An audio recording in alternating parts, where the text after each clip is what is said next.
Notice of this meeting was given to all board members and associates in a meeting notice dated August 8th, 2022. Furthermore, on that date, a copy of such notice was sent to the Times, their Tentonian, and the clerk of the Township of Hamilton. It was also posted on the bulletin board at the entrance to the boardroom in the Hamilton Square Administrative Building. Please rise for the flag salute. I pledge allegiance to the flag of the United States of America and to the republic for which it stands, one nation, under God, indivisible, with liberty and justice for all.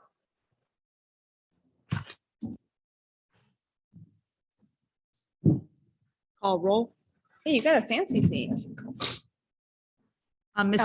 Call roll. Yes, please. Ms. Thornton, Here. Mr. Salantano, Here. Dr. Farrar, Here. Mr. Gonzalez, Ms. Harvey, Here. Mr. Kanka, Here. Ms. Kelly, Here. Dr. McSheen, Ms. Lombardo. Ms. Lombardo will not be here this evening. She's actually recovering from COVID. Okay. We have a quorum. Okay, at this time, can I have a motion to go into executive session? So moved. Second. All in favor? Aye. Opposed, abstained, motion passes. Where are we headed? Whereas NJSA 10:4-13 requires adoption of a resolution of the board to go into executive session, be it resolved that the board pursuant to the Open Public Meetings Act, New Jersey Title 18A, and the Hamilton Township Board of Education bylaw number 0166, hereby enters executive session to discuss matters involving human resource matters, labor matters, student matters, and matters falling under attorney-client privilege. Be it further resolved that the minutes of this executive session shall be made public following formal action by the board and/or at the conclusion of any investigation, due process, proceeding, or litigation, so long as not prohibited by law and so long as the need for maintaining confidentiality no longer exists. Where we were last time.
Is that the?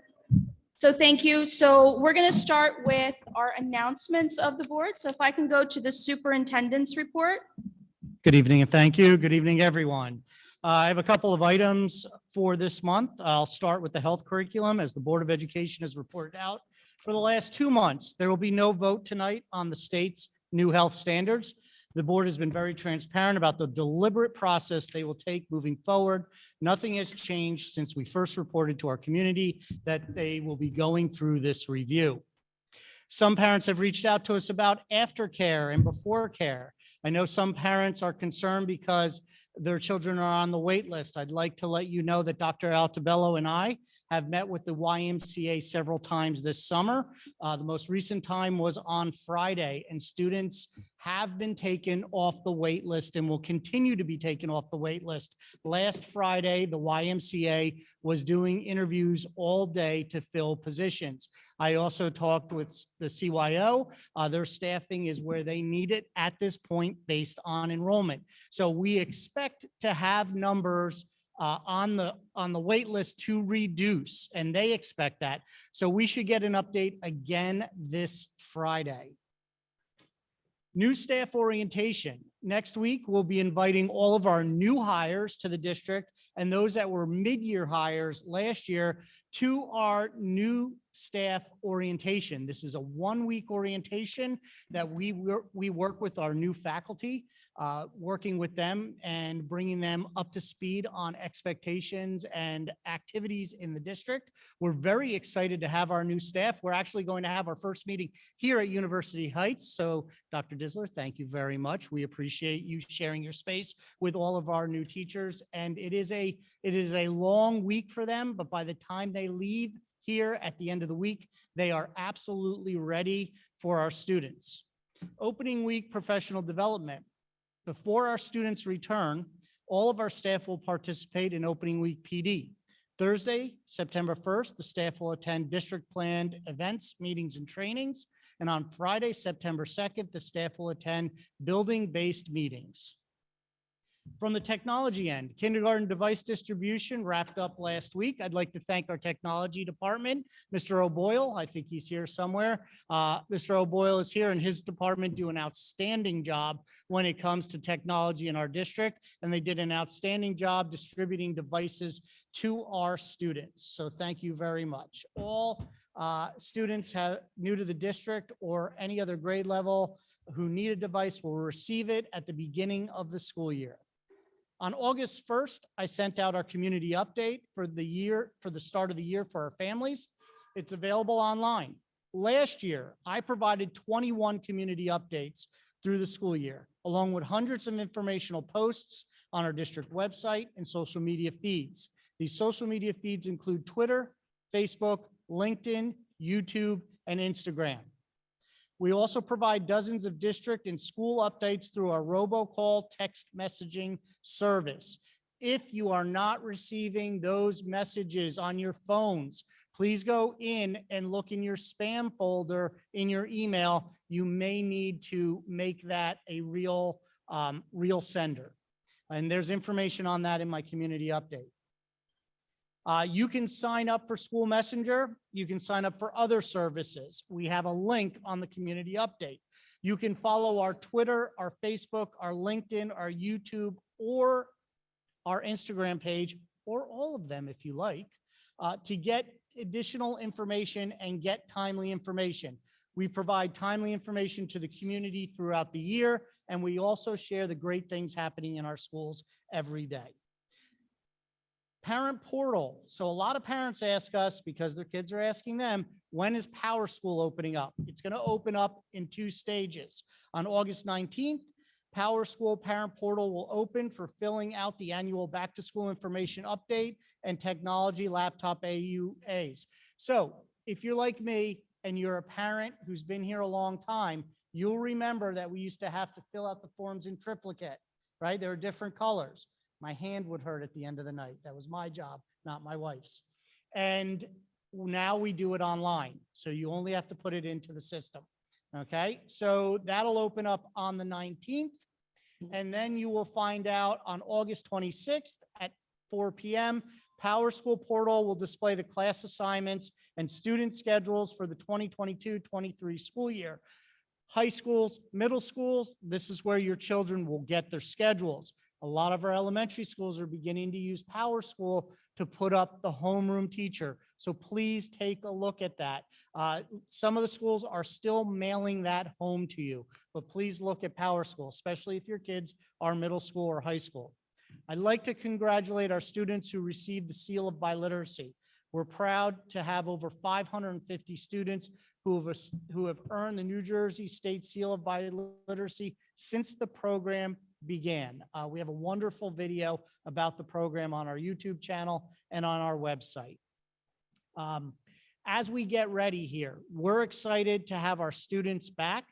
We're excited to see them in the classroom. We're excited to see our faculty and staff back in the classrooms. But I want to give a shout out to people who have been working all summer long, and it's been a hot summer. I want to give a shout out to our custodians, our maintenance, our grounds, our facility staff, and all 12-month staff, including secretaries and administrators who've been working all summer long to get us ready. Some of those folks do a lot of physical labor for us. So if you see them, please take a moment to thank them. They work very hard to get our schools ready to start the school year. And finally, our theme for the 2022-2023 school year will be HTSD Pride. Each letter of pride spells something. The P is for present, because it's important for us all to be present in school every day and on time to school. R is for respectful. It's important for all of us, our kids, our staff, our faculty, our community, to be respectful of each other. I is for involved.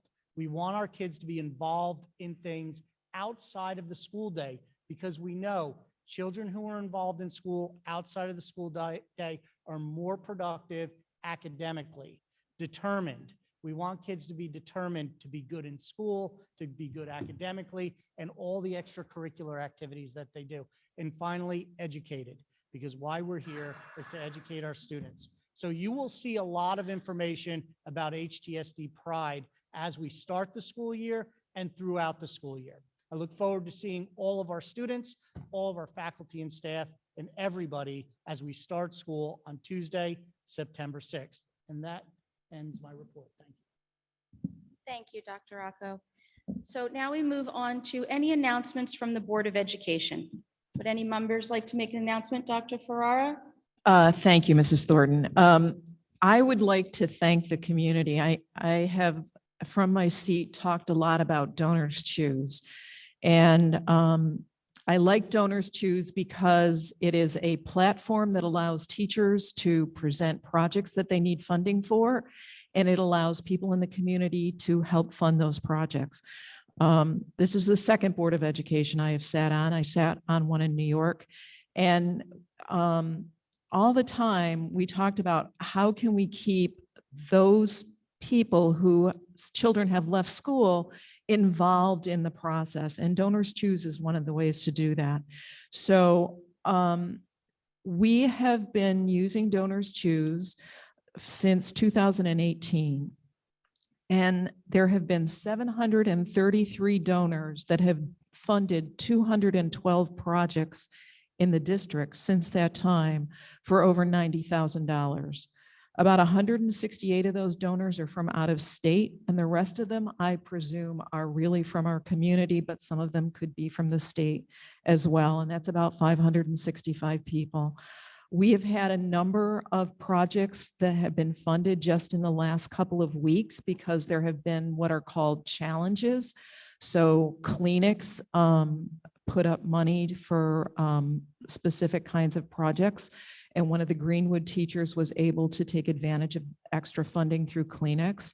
Bill Gates put up funding, and we had 2 projects. In fact, Steinert, the esports program, got mice and headphones funded through Bill Gates and local donors. And I think another project at Greenwood was also funded through that matching grant. There are 6 projects at the moment looking for funding. You can always find the projects that are live, if you will, on the district homepage. If you scroll down, you'll see the icon for Donors Choose. You can donate anonymously. You can donate in memory of someone. I personally have donated in memory of classmates' moms and dads who have died recently. And you can donate. It doesn't have to just be locally. You can donate around the country. And you can even go in if you want to, just donate to art projects. You can filter out through the filters. But I just really want to thank the community for your generosity with these projects. It's not that we don't fund things in the district, but some of these things are special things, sort of like the special things we do with our own kids. There are teachers that are trying to do special things to fill in gaps. So I personally really appreciate it, and I'm sure my colleagues do too. Thank you, Mrs. Thornton. Thank you, Dr. Farrar. Any other board members? Any announcements? I just have a very light one, and it's kind of along the lines of echoing the thanks for the staff who are keeping the grounds clear. I've got a 4-year-old and a 2-year-old, and throughout the summer, during the weekends, we've been taking the tour of the playgrounds of the elementary schools, and I think it's just been great just being able, as a community member, just go visit and let my kids play around there. And first of all, they're excited to go to big kid school. They still have a few years left. But second of all, their favorite one so far is Langtree, because they have this secret dinosaur bones. And if you know where they are, you know where they are. And if you don't, then you have to go find them. But highly suggest it. And thank you again for the staff for keeping those grounds clear. Any other board members? Okay. At this time, we will move on to committee reports. If I can start with Mr. Kanka, if you can take us through the finance and operation. Thank you. The Finance and Operations Committee met on August the 10th, 8:30 in the morning. Dr. Rocco went through his communications updates with the committee. Touched briefly, he talked about pop-ups, several pop-up schoolhouse events, and filling staffing vacancies. Our initiatives started with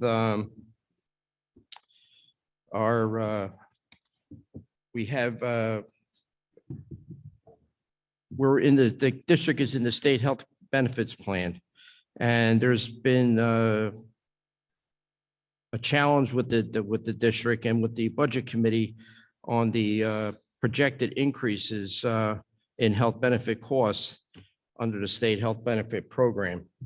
So we're trying to meet those challenges this year. I just want to explain that we probably spend somewhere around $29 million on health benefits, and the state is looking at a anticipated 15% increase.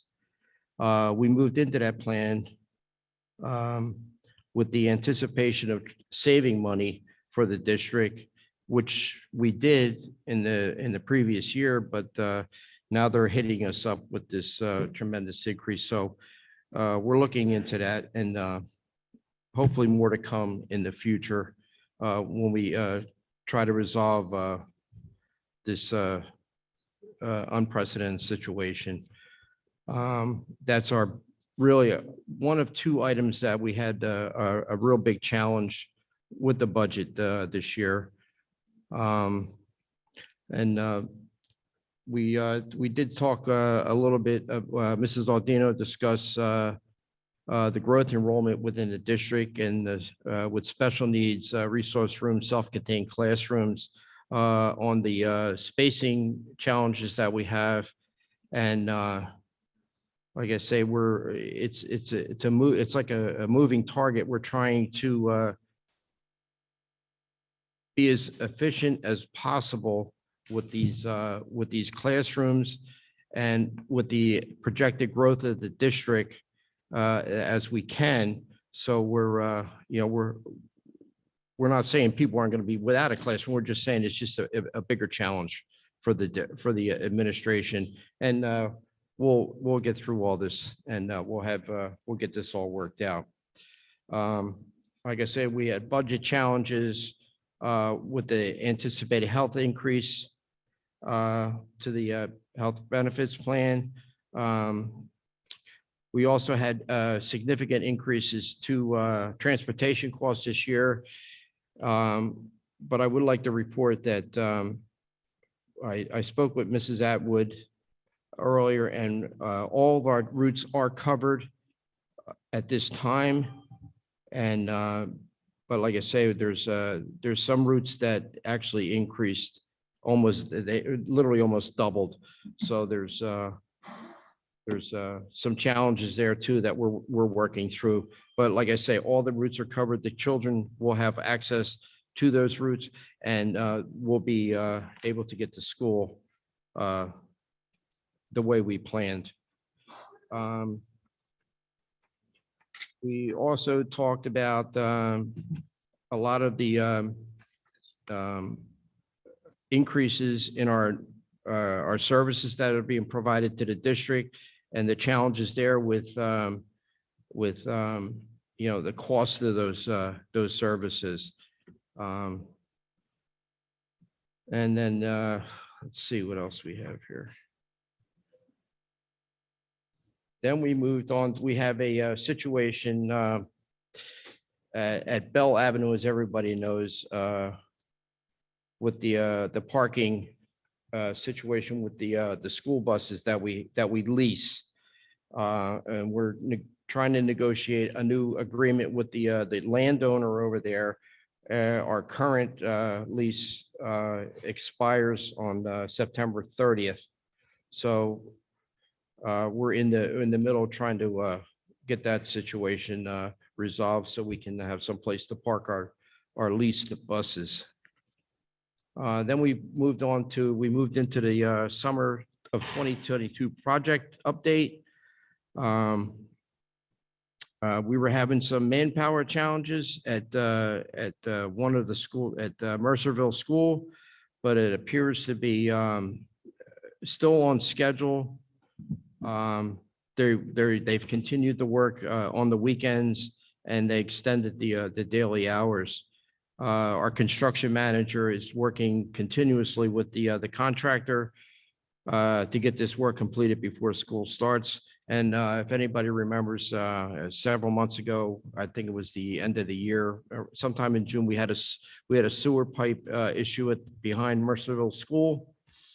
And that has been excavated and repaired at this time, and that work is completed.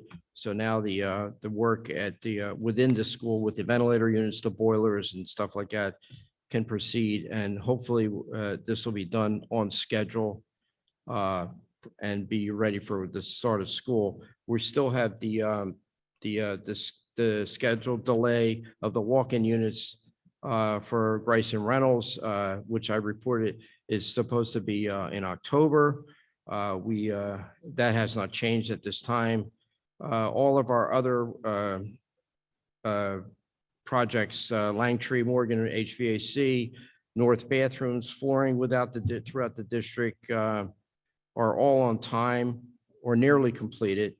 There was some delays in the Loyola pre-K bathroom with some excavating to try to get the new plumbing tied into the existing plumbing. There was apparently some underground problems with some of the piping, and they had to do a little bit extra excavating to reach a portion of the underground piping that was capable of accepting the new pipe. And that has been taken care of. The Crockett roof, as I reported, the warranty work has started. It's continuing and is scheduled to be completed by the start of the school year, as is the warranty work on Alexander and Sam. Both should be completed by the start of school. And I believe that completes my report for that. We have scheduled to meet again on September 7th at 8:30 a.m. And we also met as a group on August the 4th. We met with the curriculum director, Mr. Scotto. It was our first meeting to discuss the new proposed the 2020 comprehensive health and PE standards. All we did, we just had we had a meeting. Mr. Scotto provided us with the 2014 standards, the 2020 standards, and the committee. We didn't go through every single page in this meeting, but he provided us with the information, and it was when we have any questions or anything that we have, we're gonna submit them to Mr. Scotto. And it's just a conversation right now. I went through some of the data, and there's a lot of data to go through. The curriculum, it's 66 pages long, and as a board member, I'm going to make sure that I look at every single page. I'm not going to be focused on one single item. I'm going to be focused on 100% of the items there, as is I hope my committee is too. So we don't have another meeting scheduled, but as of right now, the 2014 standard is where it's going to be. It's going to stay until we get a full board approval on this. And I'm sure that Mr. Scotto has met with the other committees as well as our committee, and we will move on from there. And also under negotiations, I reported back in, I believe it was in June, that we reached a tentative agreement with the Secretaries Union. Didn't give very much information because nothing was ratified at that time. So we were waiting for ratification. We also were waiting for salary guide verification. That has been completed. So we have it's going to be, it's a walk on the agenda tonight. Number 17 under personnel for the approval of the board for the secretary's contract. I can tell you that it's a 5-year deal, which we were really excited about. And if you want to see any of the specifics, it's 4 or 5 pages long here. Any of the specifics will be posted for anybody to see. So that's on the agenda tonight for approval by the board. I would like to thank Mr. Carrick, Dr. Copeland, Mrs. Atwood, Dr. Rocco, the committee, Adina, Mrs. Thornton, and Mrs. Kelly, for a very, very productive negotiation session. I've been on this committee since 2010, and this is the first time we have ever agreed with a bargaining unit prior to the thing being that it was expired. So I would also like to thank the HTSSA, their people, their negotiating team. It was a very cooperative discussion. We literally got the whole thing done in less than, I think, 8 hours. We had 3 or 4 3-hour sessions, and it was productive, and everybody walked out of the room half happy, and I guess that's a good thing. So I would looking for the board approval on that tonight, and the negotiating committee doesn't really have anything going on this year. We have a year off, so everybody's happy about that. But everybody's under contract at this time, and I would like to step back to our facilities committee and ask if anybody has any questions, or if any of the board members, any of the committee members have any questions. Mr. Salantano? Rich, I don't really have a question. I just want to make sure it is understood what you were talking about with regards to the health benefits increase. I don't think you mentioned it, but it is number 11 on the agenda for you folks out there that have the agenda. And it is a resolution opposing the proposal increases to the school employees' health benefits program. So if anyone thinks we're not paying attention, we're stepping up on this one. That's for sure. And I think it's a good thing because I think for a long period of time, when the employees had to pay part of their health benefits, it was really a burden. It wasn't worth the increases they were getting. In fact, their increases, if Rich, correct me if I'm wrong, their increases at one time just about covered the cost of the increase in their health benefits. So there is a resolution on tonight. Hopefully we can get some action from the folks that we elect and send to Trenton. Anybody else? That's it. Anybody else? Thank you, Mr. That's all I have. Thank you, Mr. Kinka. So we'll move on to the Personnel Committee. Mrs. Kelly? Okay, thank you, Ms. Thornton. The Personnel Committee met for a monthly meeting on August 10th. At that meeting, we discussed 2 job descriptions that are on the agenda tonight for approval. That would be for a substitute teacher and a long-term substitute teacher.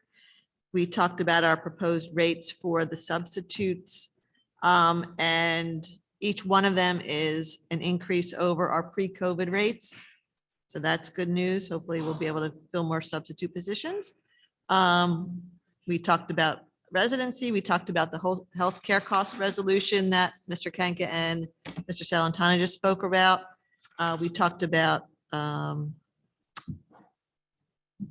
went over some things, reviewing other agendas like the Finance Committee and operations. So that's about all that we have for that one. And then we also had a special committee meeting and we met on August 15th, and that had to do with the health and PE standards. And at that meeting, we discussed that the board committee supported the administration's decision to strengthen the opt-out process and provide families with additional health-related topics by grade level for the upcoming school year. We also thought that the board committee would also agree that the district at this time would continue to implement the 2014 standards, not the 2020 standards, and that the feedback from our committee meeting would also be shared with the Curriculum Instruction Committee to ensure that all board member input is gathered and shared. So thank you very much. Or actually, any questions on either of those items? All right, thank you. Okay, so we'll move on to Curriculum and Instruction Committee report. Dr. Farrar? Thank you, Mrs. Thornton. The Curriculum and Instruction Committee also met on August 10th, and the meeting began with a briefing from Mr. Scotto and Mr. O'Boyle about the district's Student Tech Internship Program, which has now been underway for 2 years. This is an independent study course open to high school juniors and seniors, and selected students work alongside a technician from the technology department for 1 period a day for half a year. It's a 2.5 credit class. So each high school runs 2 sessions each year. Students are recommended by the guidance department and then interviewed, if you will, by a committee, which is Mr. Scotto, who's the Director of Curriculum and Instruction, as well as Mr. O'Boyle, who is the District Technology Manager, and Ms. Kara Floodman, who's the Coordinator of Instructional Technology.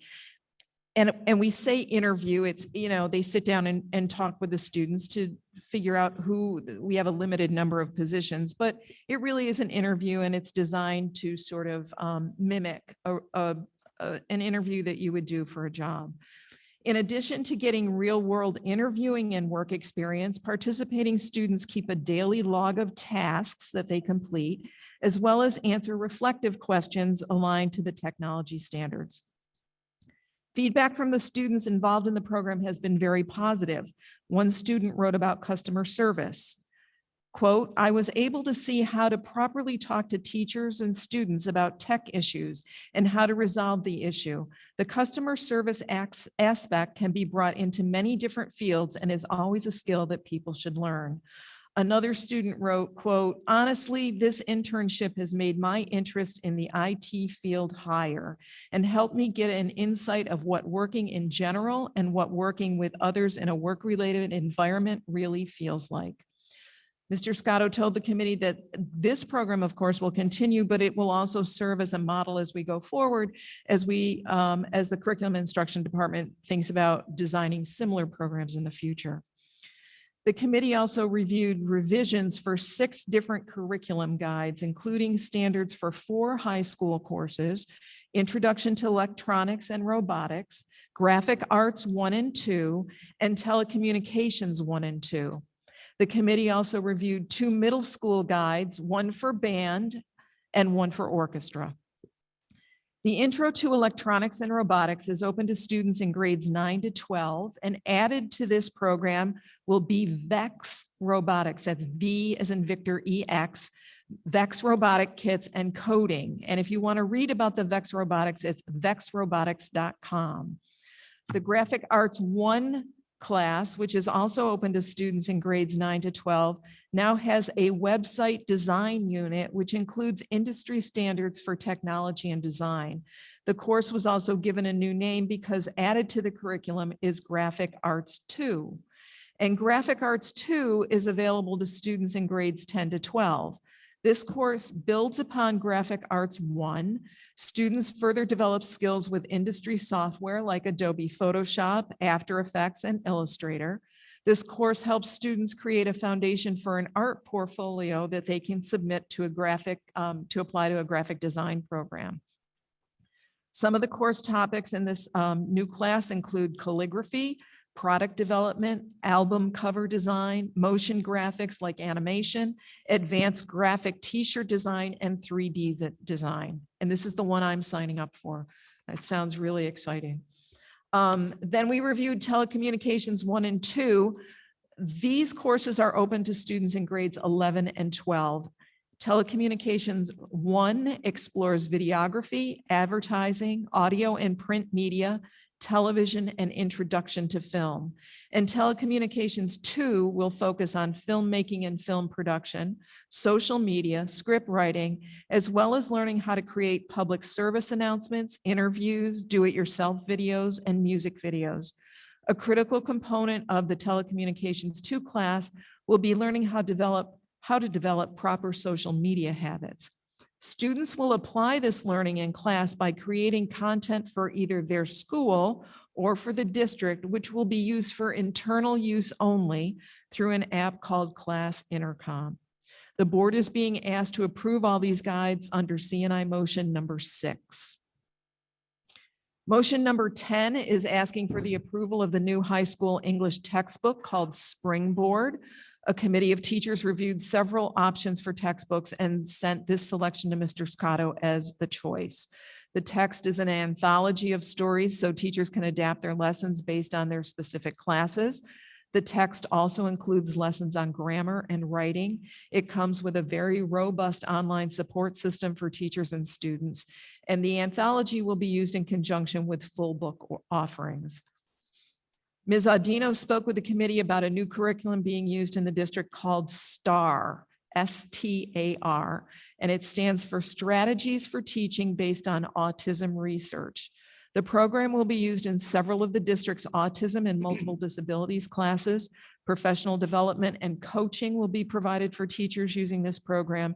There is no formal action needed by the board. The board will be asked for the yearly approval for the Hamilton Township Alternative Education Academy in Motion 11, and that is an online school that exists to assist the district's most at-risk students. And finally, our committee looked again at the 2020 health and physical education standards. As you have heard in reports from Mr. Kanka and Ms. Kelly, Mr. Scotto and a member of the Curriculum and Instruction Committee sat with members of the Finance and Operations Committee and the Personnel Committee to review the 2020 health and physical education standards. The review included comparing and contrasting the 2014 standards with the 2020 standards. There will be no vote tonight to accept the 2020 health and physical education standards. Based on these initial meetings and discussions, the district will proceed as follows. The 2014 standards, which have been used for the last 8 years, will remain as the instructional guidelines for the 22-23 school year.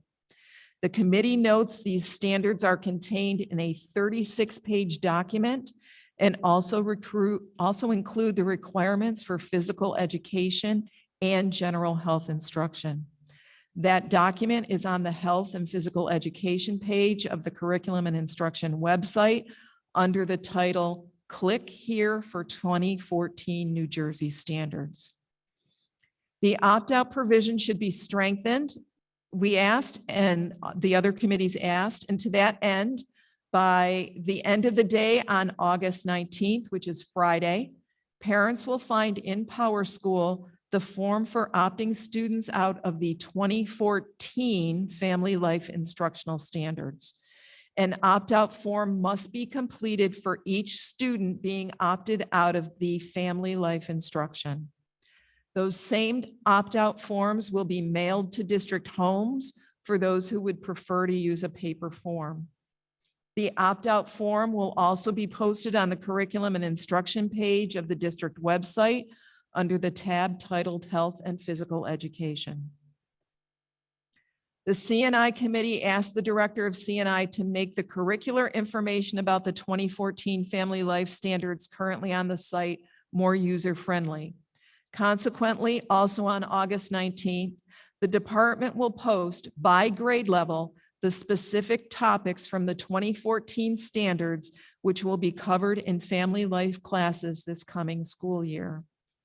Additionally, health teachers will distribute to students a syllabus-like document listing the topics that will be covered from the 2014 standards. This form will also require a parent or guardian signature, which will indicate that the form has been read and reviewed by an adult. The form must be returned to the student's health teacher. This form will also be available on the Curriculum and Instruction page. Within the 2014 standards, there are 20 main areas of focus. Only 3 of those 20 areas address the family life and human sexuality curriculum. And as I stated earlier, this is a curriculum that has been in place for 8 years. The textbooks used in the middle school and high school health and physical education classes continue to be available on the Health and Physical Education page of the district website.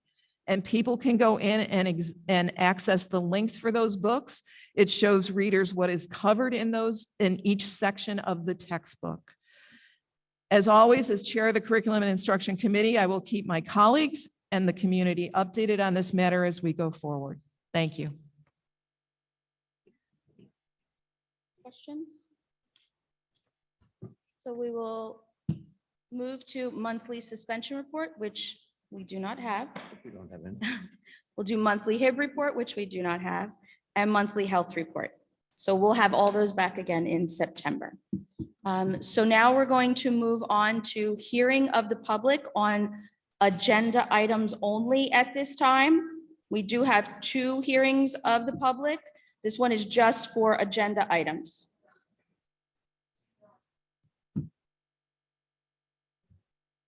Okay, so at this time, I do not have anyone signed up for hearing of the public for agenda items. So we'll move on to the agenda. So we have curriculum and instruction. Dr. Ferrara, can you take us through curriculum and instruction? Yes. Upon the recommendation of the superintendent, I move items 1 through 12. Seconded. Do I have any questions in regards to the curriculum instruction agenda? I'll just call out the donations that we're voting to accept. To this lovely establishment, University Heights Elementary School, from the University Heights PTA, at the value of over $3,000, tennis balls for the bottoms of the chairs, which sounds silly, but it's actually, 1, helps reduce the sound while people are teaching and moving chairs, and 2, help protect the floor. So kind of goes a long way, I think. And The second gift is $1,250 to Wilson from the Rotary Club of Robbinsville rather, in Hamilton, to be used for books for the library. So appreciate that. Wonderful. Any other questions?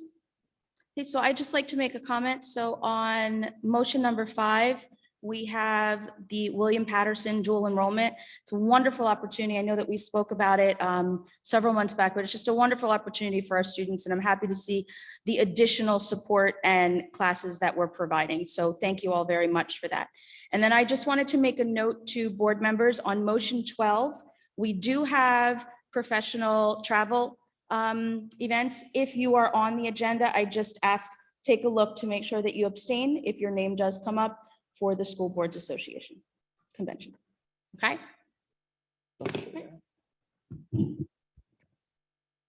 Mr. Salantano? Yes, I abstain on my name in that list. And Wherever. abstaining on N. Yes. N. Mr. Gonzalez? Yes, abstain on O for number 12.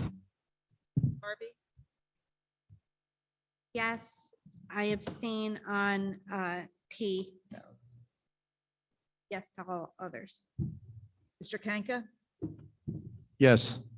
Kelly? Yes. Dr. McSheen? Yes. Mr. Thornton? Yes, abstain on 12B. Motion passes. Okay. So if we can move to finance and operation. Mr. Kanka, can you take us through finance and operation? Yeah, as per recommendation of the superintendent, I move finance and operation motions 1 through 12. Second. Do I have any questions? I do have a question on, Sure. and this might be for Ms. Atwood, for the treasurer's report, item 4. I don't think I've ever thought about this, but there's the line that's called summer savings. Can you explain what that might be? Yes, that's the money staff have mostly, I think it's mostly just the HTA, the 10-month staff would have the option to have us withhold a certain money from their paycheck, Do you pay throughout the be year? paid and for summer, and we usually pay it mid-June to end of June for the summer. Okay, thank you. So it's the money, it's our bank account of their savings. Any other questions? Okay, so I do have a few questions. Ms. Atwood, I think we spoke prior to this, but just for clarification, on, I believe, page 6, 8, 16, 17 of the bill list, we have payments that are going towards other schools in the district, private schools. So I just want to clarify the purpose for those. Payments to private schools are exactly what they look like, but the money to pay for them is a pass-through from the State Department of Education, New Jersey Department of Education. They do not fund directly these schools, they fund us. And then we, via the various departments, work with the private schools as to find what they want, and then we purchase on their behalf. We're required to purchase them. Thank you for the clarification. Okay. Any other questions? Okay, move to vote. Okay. Mr. Salantano, Yes. Dr. Farrar, Yes. Mr. Gonzalez, Yes. Ms. Harvey, Yes, Mr. Kanka, Yes. Kelly, Yes. Dr. McSheen, Yes, Ms. Thornton. Yes on all on motion 12. I need to abstain on page 17, line item 7. Motion's pass. So move to personnel. Ms. Kelly, can you take us through personnel? Yes, thanks, Ms. Thornton. I'm going to start by reading our retirements. We have 4 people or 5 people on the agenda for retirements this month.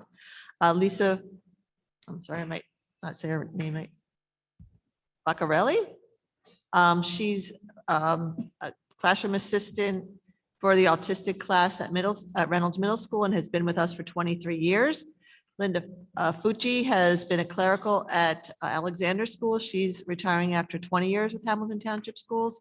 We have Gallo Guerrero, a custodian at Hamilton East, retiring after 17 years with the district.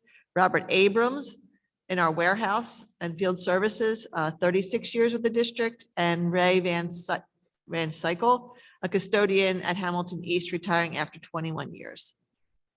I would also like to move our agenda items 1 through 18. I have 2 items that are being added to the agenda. Motion number 17. Upon the recommendation of the superintendent, we ask the board approves the memorandum of agreement between the Hamilton Township Board of Education and the Hamilton Township School Secretaries Association as per attached. And Mr. Kanka had mentioned some information about that. And motion 18, upon the recommendation of the superintendent, I ask that the board approve an employee separation agreement as attached. Second. Thank you. Any questions? I have a question. On the list of Robbins volunteers, the last 2 have asterisks after their name. Is that because they need fingerprints or? I believe they're waiting for their background checks to come back. Is that- Yes, and those 2 individuals were added later, received today. Okay, Yes. thank you. I have a question. What were we paying substitutes last year? Hang on, I can look that up. 115. It was a higher rate. I think we have Mr. Copeland, Dr. Copeland has that. Some were Yes. higher, some are the same as they were, some. So with substitutes, there was a rate last year. Well, there was a pre-COVID rate of $90. Certified teacher. The COVID rate was $125. And the rate being proposed on tonight's agenda is the 125. We're voting on this, so that's fine. Is this similar to neighboring districts?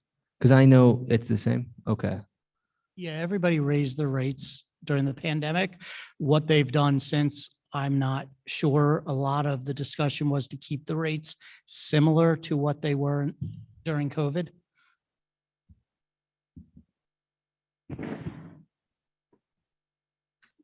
Any other questions? Okay. Move forward. Mr. Salantano, Yes. Dr. Farrar, Yes, Mr. Gonzalez, Yes. Ms. Harvey, Yes, but I would like to abstain on 7B12. Mr. Kanka, Yes. Ms. Kelly, Yes. Dr. McSheen, Yes. Ms. Thornton. Yes. Motion's pass. Dr. Rocco? Yes, thank you. At this time, I'd like to just take a moment to introduce to you Kimberly Ferlato, who will be our new Director of Guidance in our school district. Actually, our first.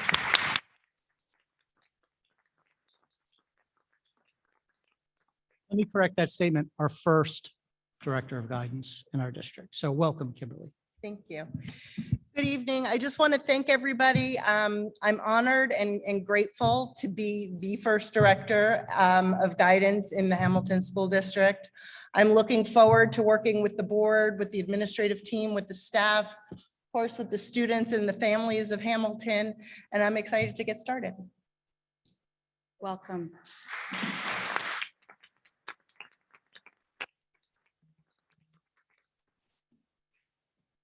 So at this time, we're going to move to other business. Do any board members have anything under other business? Dr. McSheen. Yes, I move to change the date of the next public meeting from September 28th to September 21st. Second. The 21st? To the, Yes, sir. so it's currently the 28th. Currently 28th. I move to change it to the 21st. And that would actually work for those? Okay. Yes, please. I just want to go over that. So does anybody have any questions, or does that work for board members' calendars? May not work for me, but I'll try to work around it. Okay.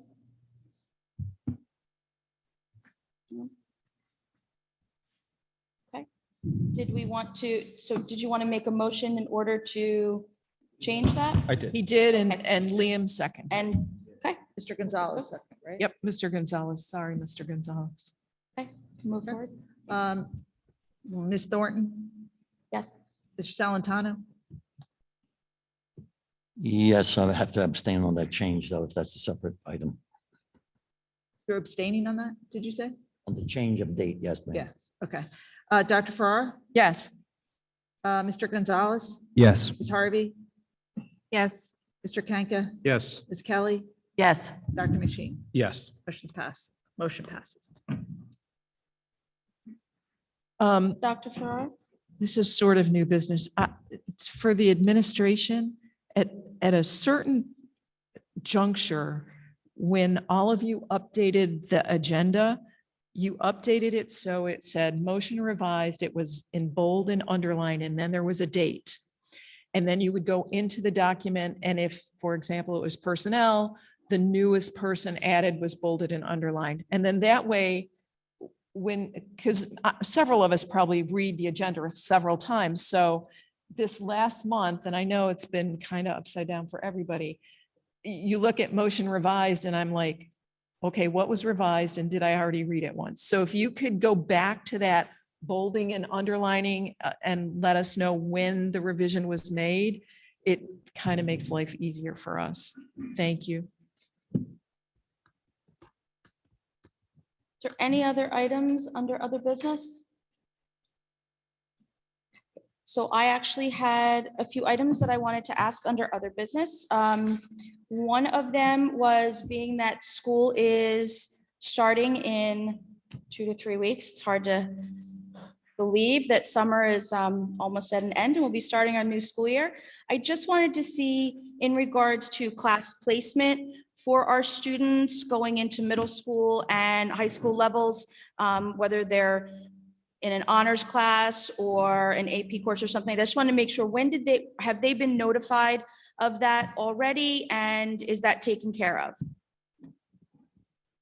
When the portal goes live, the students will know the courses that they have been assigned to. I believe when Dr. Rocco said in part 2, I don't know the date off the top of my head, Dr. Rocco, that's when the students will be notified. Okay, so I guess maybe I'm looking to see if a student is going to an honors class or perhaps an accelerated class. Have we notified them? Because I believe that the summer work would be different. So I just want to make sure that we're notifying them so that they had time. We only have a couple weeks left, but I believe that the summer packet is different for each level. Not necessarily for every grade level. It depends upon the course. So if a parent needs to know prior to that, they could certainly call the curriculum office and we can explain that. We've also put in place for some of our summer assignments that if you are not informed of the placement yet, then you just hold off on the back page of the assignment, and the first few pages are specific to multi-course levels. Okay, thank you so much for that. And then in the same category, I guess we have middle school students as well as high school students, incoming kindergartners, new students to the district. I just want to see, do we have orientations for them and that are set and that we're providing that information so that everyone is able to be accommodated and be able to attend? Because I think that's important. Yes, all of the schools are communicating with their communities for open houses at our secondary levels that will go on anytime that we have a new student who enrolls. If they would like a guided tour, those are available. And there's also open houses and then orientations. And then the elementary schools are all having welcome back and open houses and kindergarten orientations and activities for all new students and registrants. So yes. Wonderful. Will we have that on our school website so that for a newer student, I'm saying perhaps new to the district, that they can go onto our website to see? Yes, a majority of the schools do that already, but I will certainly reach out to all 23 of our buildings and make sure if it's not on their school website, that it is added to their school website. Great. Mrs. And then Thornton, my- if I could just also add, one thing that we did last year for our youngest, newest members of the school and their families is we put together a digital choice board that we sent home to all kindergarten families, with the target audience being the child. And we have interviews of kindergarten teachers talking about a typical day, our related arts teachers, explaining the role of technology in kindergarten, because that's a pretty large device that they get, So in addition to what Dr. Altabello was talking about, we'll be launching that again. We received a lot of positive feedback from families, particularly first-time families to kindergarten, how it helped with their transition. That's great. Thank you so much. And then my last question would be, I know that in the last couple months, we've done some upgrades and some new programs that we're bringing into the district. And I just want to see, because I know now is the time where we go and we order all the materials and things like that for it. And I just want to see if we're in path to make sure that we have everything that we need starting September 6th. Well, I can't speak for the companies that deliver and ship. However, we are constantly calling our vendors each day, making sure that deliveries are on time. For our largest adoptions, we often run a shared chart with the school, including the main office secretary in that school, to see where we are in the delivery of materials. Our goal is to have all of their materials in place, but shipping has been a challenge across the nation for the last few years. So we try to get those orders in as soon as we can and track them as best we can. Great. Thank you so much. Is there anyone else that has any comments under other business? Okay, so we will move to hearing of the public. So I do believe we have a list. Please remember that hearing of the public is 4 minutes per person. And when you come up to the microphone, we just ask that you state your name and the township in which you reside.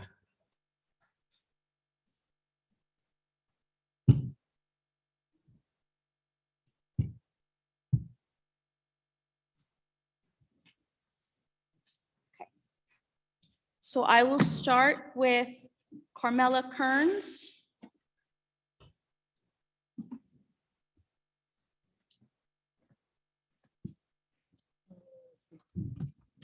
Good evening. My name is Carmela Kearns and I live in Hamilton Township. Once again, good evening to everyone. At the last Board of Education meeting, as well as this evening, Dr. Ferrara announced that it is the district's intention to continue to provide instruction based on the 2014 learning standards for comprehensive health and physical education. She also stated that the curricular information as well as the curriculum that would be implemented for the 22-23 school year could be found on the district's website. She also addressed the ongoing parental concerns regarding the content of the instruction used to meet these comprehensive health and physical education standards by reminding parents of their ability to opt their child out of this instruction. The curricular information posted under health and physical education does not include copies of the curriculum that teachers will use to design and implement their lessons. On August 1st, I contacted via email the Director of Curriculum and Instruction requesting that Hamilton Township School District please post the actual curriculum for each grade band that will be used for the 22-23 school year for all health and physical education classes. On August 10th, after a second email request, I did receive a response. However, it did not include the information that I requested. It will be impossible for a parent to make the decision to opt a child out of instruction based on the current curricular information provided on the district website. A curriculum serves as the central guide. It provides the expectations for what will be taught and what students will do in a course. It includes valuable information such as units, overall unit goals, daily objectives, strategies, methods, vocabulary, suggested activities, and assessments, all of which reflect how instruction will meet the comprehensive New Jersey learning standards within any content area. Let's take, for example, the 2014 Standard 2.4, Strand B, Sexuality, Grade 2, CPI 1. This standard by Strand and CPI reads, students are expected to be able to compare and contrast physical differences and similarities of the genders. As a parent, I would need to know the following. How are students going to meet this learning expectation? What are the strategies and methods that a teacher will use? What useful vocabulary will students need to know? And in what kind of activities will students participate to meet this standard? In understanding how instruction will align with the standards, parents will be able to determine if the content of instruction is morally, conscientiously, or religiously offensive to their beliefs. The absence of this information will impede a parent's ability to decide whether or not to opt a child out of instruction. In providing parents with access to the curriculum that teachers will be expected to use to create their lessons, they will be able to make informed decisions based on the way in which the district intends to meet the health and physical education student learning standards. I thank you for your time and for your attention to this matter.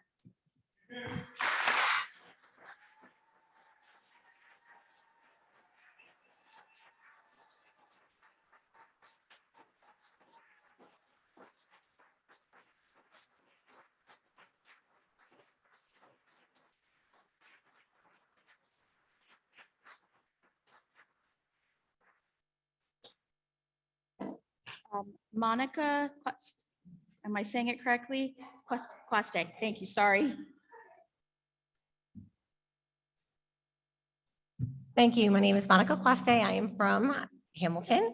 And I'd like to just bring up some concerns I have regarding Governor Murphy's. I understand that safety in schools is of utmost importance. It is the most important to parents. Obviously, they want our children and our citizens to be safe. It is proposed that there's going to be a higher assessment to find out what children might be at risk. And that responsibility is going to be falling on the board and on administration. So I would just plead that the public will be made aware of the assessment tools and the professionals that you are going to be utilizing in order to conduct these assessments, as it is obviously a professional tool, and as a professional, licensed professional, it's important. It's just important that the public is aware of the assessment tools you're using and the professionals you are using in order to conduct those assessments. So that's it. Thank you very much.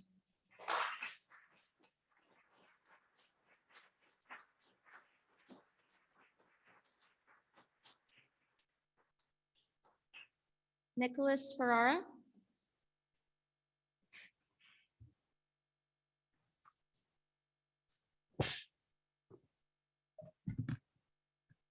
Okay, hello, board.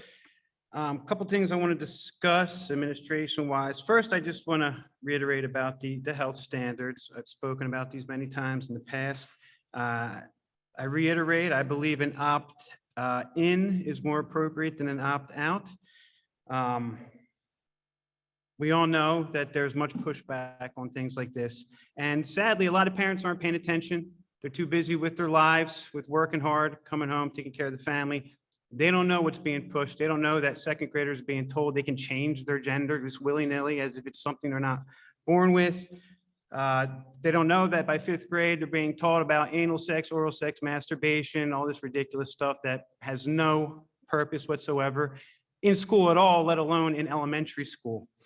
So again, I reiterate, opt in as opposed to opt out. I don't think it should be here at all, but if it is, it has to be opt in. A couple administrative things. I brought this up last time in regards to central registration being abolished. I brought it up. I didn't necessarily pose a question and expect an answer, but I do want to know, and I expect an answer on this, why this was done, why you got rid of central registration, why you got rid of the investigators. And I also saw, I believe it was an email from Dr. Rocco going out saying that they don't, now when these people come in, they don't even have to show proof of identification. It's the secretaries now doing it instead of central registration. So I want to know why they abolished central registration and the investigators, and why you're allowing people to come in without proving residency at the time. Apparently in the email, it said you'll check after the fact as to their residency. So what's the process to follow up? Because I find it hard to believe once someone's brought into the school, you're going to then go and find out, oh, look, they don't really belong here, and you're going to kick them out. I don't think that's going to happen. I think this is to let in people that don't belong in the district and people paying taxes. And my daughter's going to be going to Steiner, which is exceedingly overcrowded, almost 1,500 students. You only have like 800 at Nottingham. So why are you bringing everybody to what seems like one central location, Steiner, which was the best performing in the district? It seems to me you're trying to lower the quality there, and it's completely inappropriate, and people need to be able to prove that they're in the district. And secondly, how much money do you receive for each out-of-district student that comes into the district? I want to know that as well. How much money per out-of-district student do you get that comes in, and what is done with that money? Specifically, where does that money go? Other things are I know a lot of new staff is coming in, and I just want to know if the proper procedures were followed. When you have job openings, do you post those to the public and actually come in and interview people? Was that done with all these new hires that have come in over the summer? Because I know that's protocol. You're supposed to do it. I want to make sure that it's actually being done. Not saying there's anything wrong with the people you hired. They might be the greatest person, but unless we actually interview other people, how do we know that? And personally, I'd like to see more Hamiltonians being hired. It seems like everybody's coming out of district, and nobody's going to care more about the district. It's someone that actually grew up, was raised here, right? Was raised here and has a vested interest. No one's going to be as good as those people. So I think there should be priority to those people. And I want to make sure that everybody's being opened up to these opportunities. Another question I have, and I'd like this answered. When you guys do terminations and non-reappointments of staffs, do you guys actually investigate before? Do you just rubber stamp what's put forth by administration? That's another thing. I want to know if you guys actually do the investigations into the reasons why these people are being fired, or if you just rubber stamp it. I have other things. I'll save them for next month. Thank you.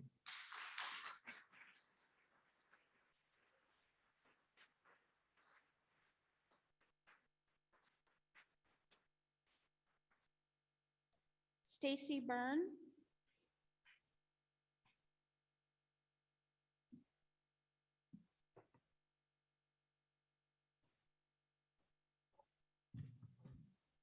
Good evening. Stacy Byrne, Hamilton Township. In my previous talks addressing the school's health agenda, I've mentioned how we will be introducing inappropriate age material to young and impressionable minds, hence a recent Instagram post. A young mother was excited to receive a book for her daughter, Jack, Not Jackie. After reading the book, her 7-year-old daughter now claims she wants to be a boy. The mom describes her daughter as a girly girl into pink dresses, makeup, and crushes on boys. But after reading the book, her interests have changed. Now she claims to have a crush on a girl, only interested in the color blue and playing basketball.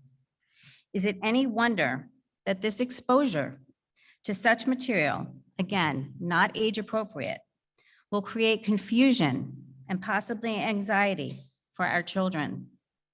Is it any wonder that childhood depression is through the roof?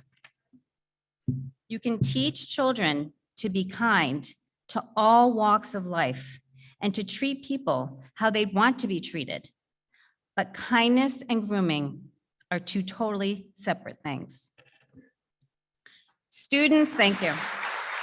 Students in the first grade want to be unicorns, superheroes, fairy princesses. They don't know fantasy from reality. This unacceptable, inappropriate exposure causes children to doubt who they are. When they question their own identity, they question everything.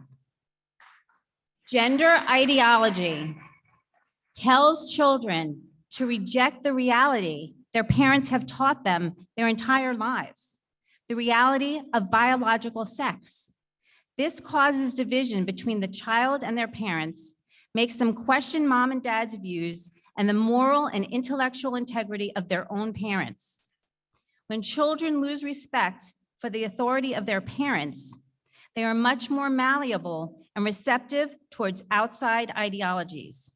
We are creating more harm than good, and the children will pay the price.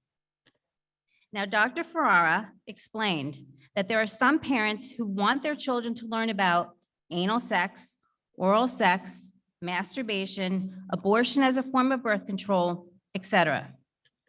For those of you who want this taught to your kids, that is your business, but it does not belong in the public schools.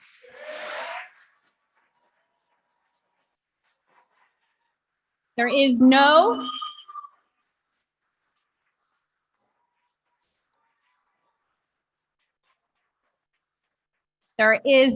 evidence-based material that gender ideology is beneficial to children.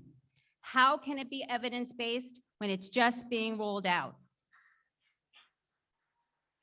Dr. Ferrara's solution is to opt out. Tony Salatano's answer is to opt in. Honestly, the majority of Hamiltonian parents want neither. They want safe schools and they want Johnny and Jane to make up for the academics they lost during the COVID crisis. They don't want our tax dollars going toward the grooming of their kids, period.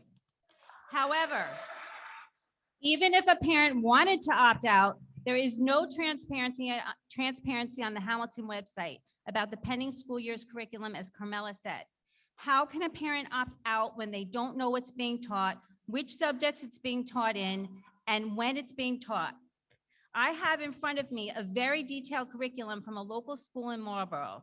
There is complete transparency over each health standard, what the standard is, what won't be discussed. It lists the materials being used, and crucially, it lists the lesson plans at least 2 weeks in advance, giving parents ample time to know what's coming. How come Hamilton hasn't done this? Ms. Byrne, I do apologize, and I do not want to cut you short. I just have a very big list, and I want to make sure I can get to I everyone. have one more If you paragraph. could just I'll sum it up. I've got 30 seconds. I've got 30 seconds. I can finish. I did not. I've I got was 30 seconds. I'm just going to finish. And just to be clear, we keep hearing that the 2014 standards are still in play. However, many of the materials, excuse me, that's just rude. That's just being rude.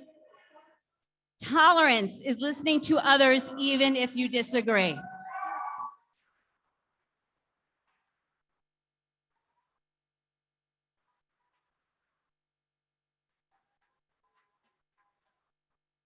You want tolerance? Give me 30 seconds. Ms. Byrne, I'll give you tolerance. Ms. Byrne, thank you for your comment. The time is up at this point. You can make it Parents next have time. and require the right to know what is being taught. And they're frustrated. They are frustrated by this lack of transparency, which is prohibiting them from making conscientious decisions for the well-being of their children. We must do better for the sake of the kids. Thank you.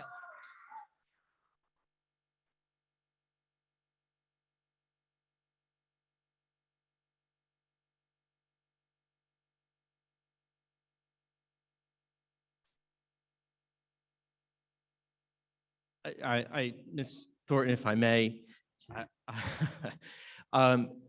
everybody, please observe the decorum of the room. This is a public board meeting. You have an opportunity to speak. The board allows 4 minutes. Many other districts throughout the state do not allow as many as 4 minutes. There are a number of people on this list tonight. Ms. Thornton is trying to move the meeting along in an efficient manner so everyone can speak. Please speak. When you address your comments, address them to the chair, not to the community, not to any individual board member, but to the chair. That is the appropriate decorum for this procedure. And then at the end of the 4 minutes, please understand that we need to move on and go to the next speaker because, as we said, we have 3 pages on the list.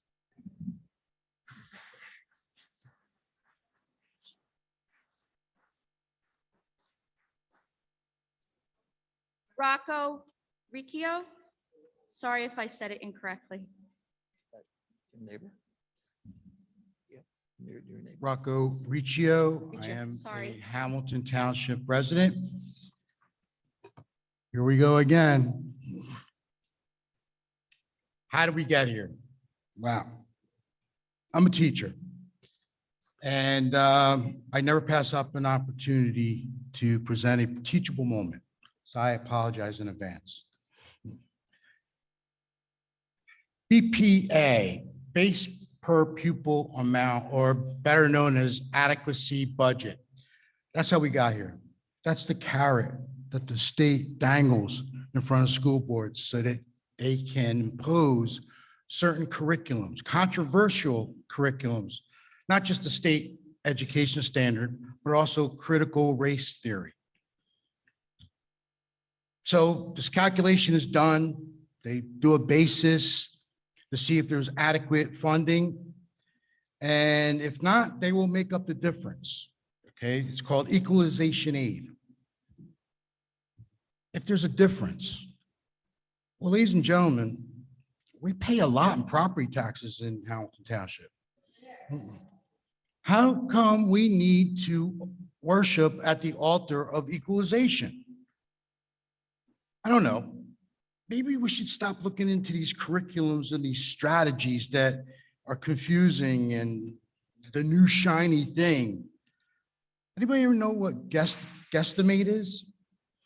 Guesstimate is math. It's part of everyday math or Eureka math. You know, basically you just have to guess. You don't have to be right. You'll get a grade. You'll get credit for it. We're talking about quality of education. What are we doing? Where are we going with this? Okay, imagine an architect that used guesstimate to build a house. I don't know, how thick should we make the foundation? It's just guess. Would you want to live in a house like that? I wouldn't. These strategies are not free, are they? They cost money. You have to maintain them, there's professional development. And again, you're just confusing the educators, and then inevitably you're confusing the students because you're changing it for the new shiny big thing. Which brings me back to my original question is, why are you looking at all these strategies? When you infuse theory as curriculum, that's not education, that is indoctrination.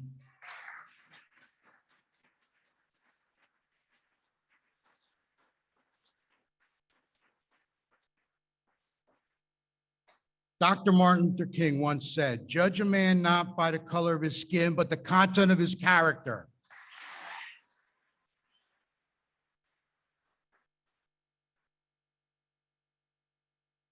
We should not be teaching young grade children theories designed to start up a conversation among law school students. That's where critical race theory comes from.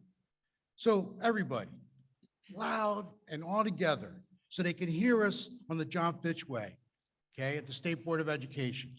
Education, not indoctrination. Education, not indoctrination. Education, not indoctrination. Education, not indoctrination. Thank you.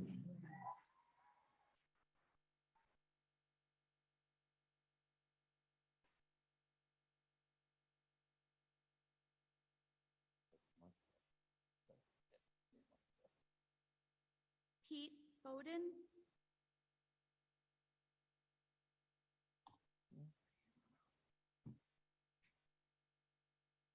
Board Chair and esteemed board members, I come from a different point of view.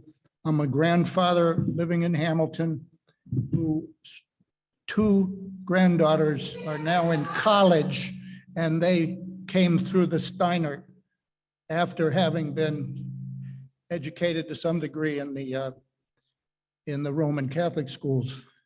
So they did very well coming through Steiner, and they're doing very well in college.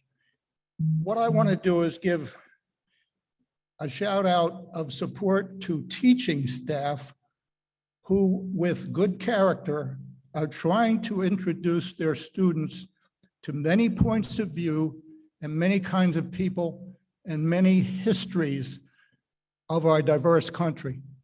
And I also want to encourage them to separate in their social media as best they can what is true and what is distorted.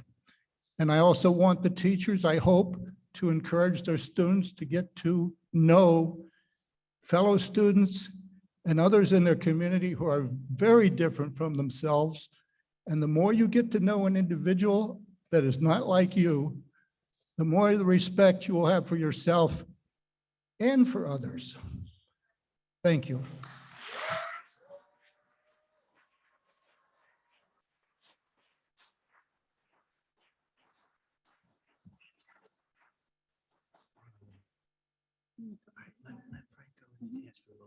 Okay. Mhm. Frank Gatto?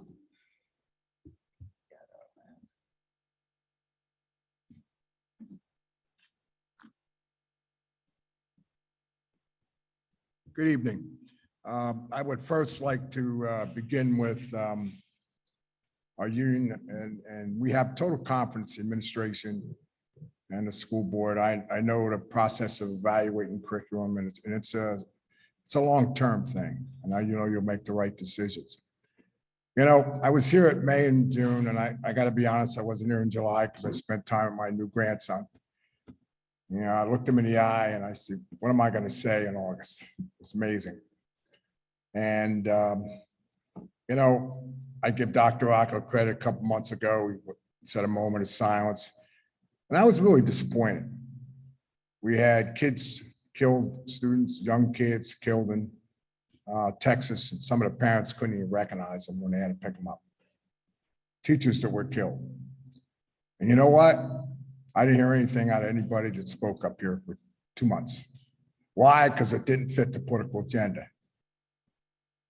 A lady last night lost a primary race.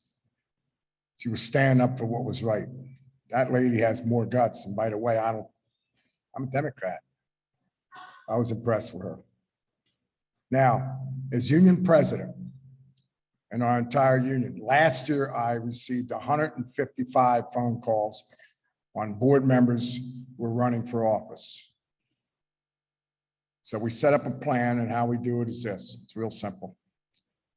I believe there's 11 people running, if I'm correct. Nina, correct me. They're all welcome to call our union office, and they can come in and talk to us. We have a little interview with our leadership team. Those 155 calls last year asked me, and I got to be honest, I take pride in it. They asked me, who should they support? We're looking for people who are supporting education, not political agendas.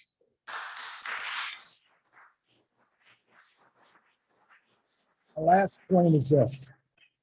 The district has done a great job. And I know you're involved with facilities, and we'll go back a long way, trying to protect our kids. Do you know what? Because it doesn't fit the political agenda with guns. By the way, I have firearm experience. We don't talk about that. We should be talking about that every day and thinking about other ways to improve our situation. Like I said, I'm not criticizing the district, because I think you're going beyond the call of duty with many programs for safety in our district. And I know you continue to do that, but I'm worried about all our people. So we got to get off the political agenda nonsense and start making decisions that, and this is not directed to the board. I'm directed to some people who even come up here to speak.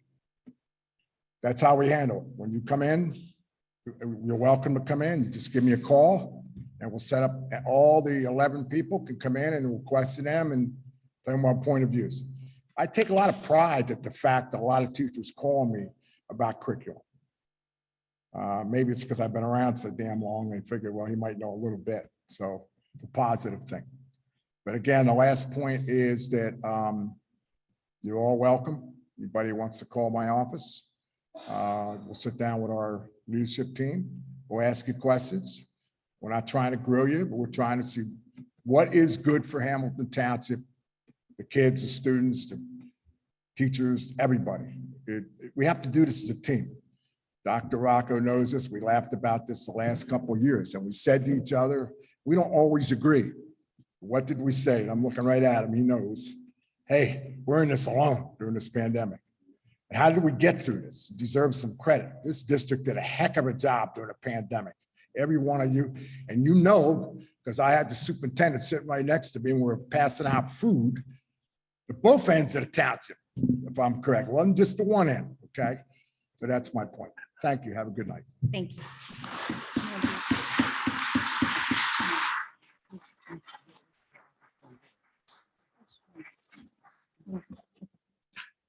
It's your call. Thank you.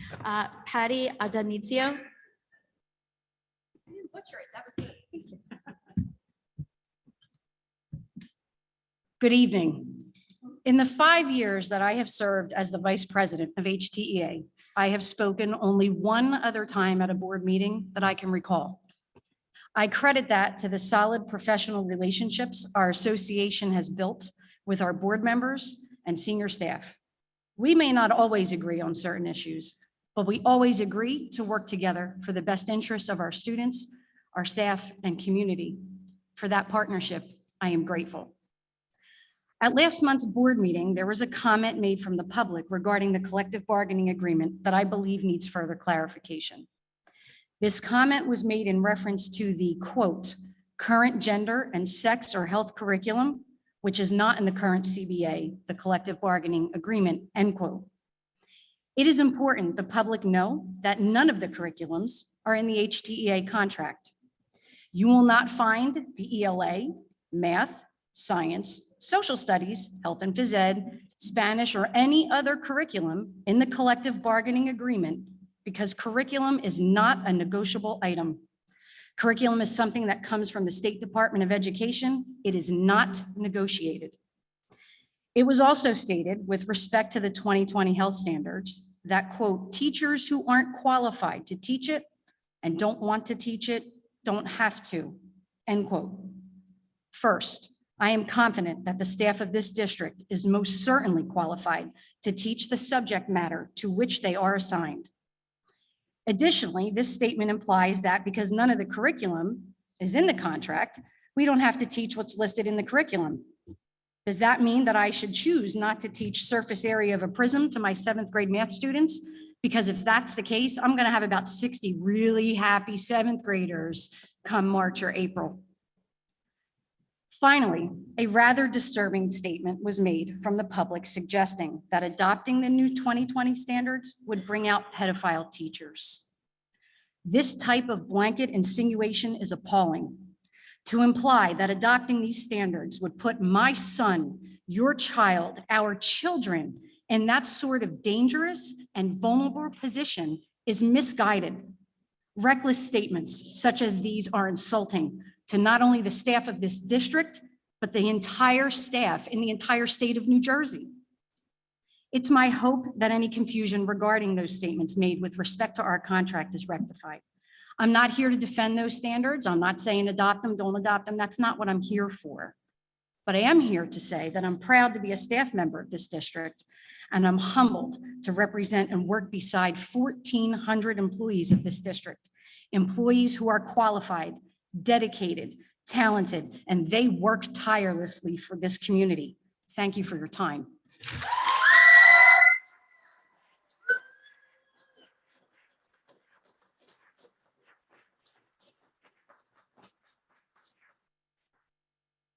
So at this time, I am going to ask the board for an extension to our public hearing. So if I can have a motion to move forward, we have quite a few speakers and I want to make sure that everyone has an opportunity to come up and speak. I'll move that motion, Madam President. I will How second long? that. How long? I You gotta like- say how long? Oh, You gotta say how long. How many do you have left? I have quite a few.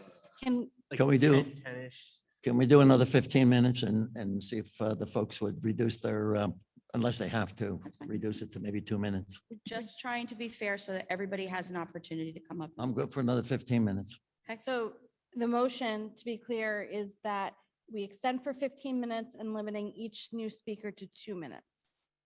I don't want to say limit, but I would ask them to. Can someone make clear what the motion is? Me too. Thank you. What do you say? So we are, the motion, if I'm understanding correctly, is to extend the public hearing portion by 15 minutes at this time. Yes. I would like to suggest an amendment to that. In the past, when we've extended, we have reduced the time from 4 minutes to 2 minutes for speakers. What we said, basically. We need a second on Mr. Salantano's motion, and then we can get the Okay. motion to amend. So, I think, I'll Second. second the motion. Ms. Kelly, you want to make the motion to amend, I'd like to make a motion to amend the original motion. right? To make it 2 Follow our, minutes. to follow our previous procedure of going to 2 minutes, we do an extension. Second. You second it? No. Well- I think Sorry. Ellen did. So it's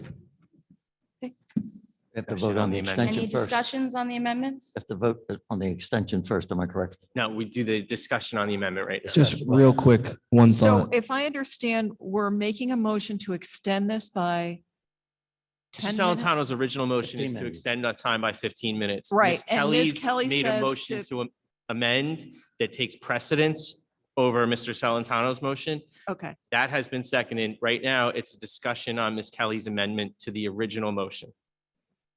Real quick, if we amend it to and our, make it, and our past practice has been if we extend, we limit to 2 minutes. We're wasting more We, time. we than did it's do worth. that last meeting. Okay, thank you. okay, is it, if we do 2 minutes, does that mean that 7 people have 2 minutes and then the 8th person gets 1 minute?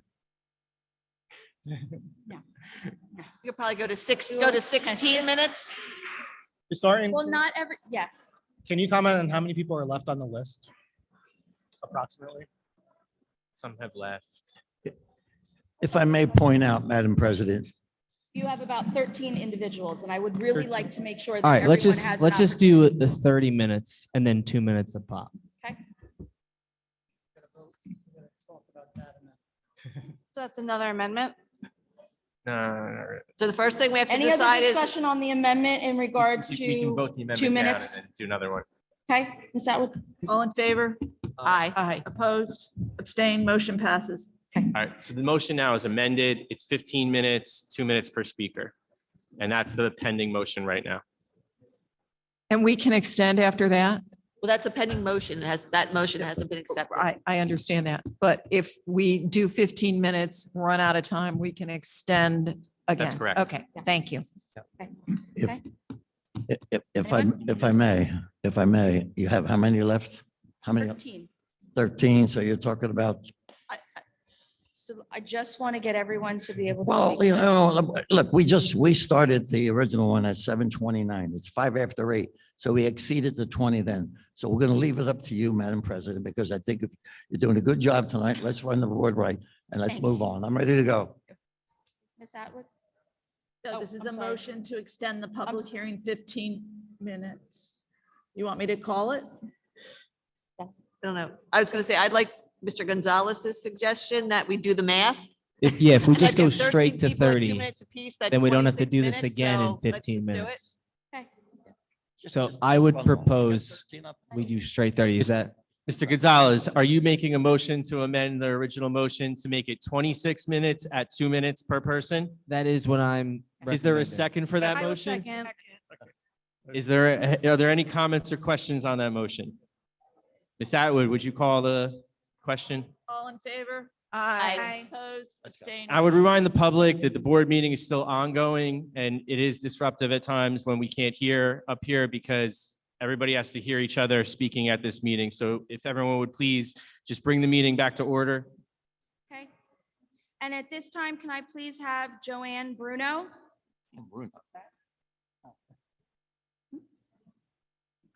Joanne Bruno, Some of these people may have gone home. okay. Rika Rubin,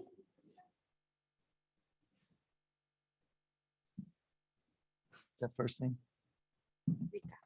OICCA.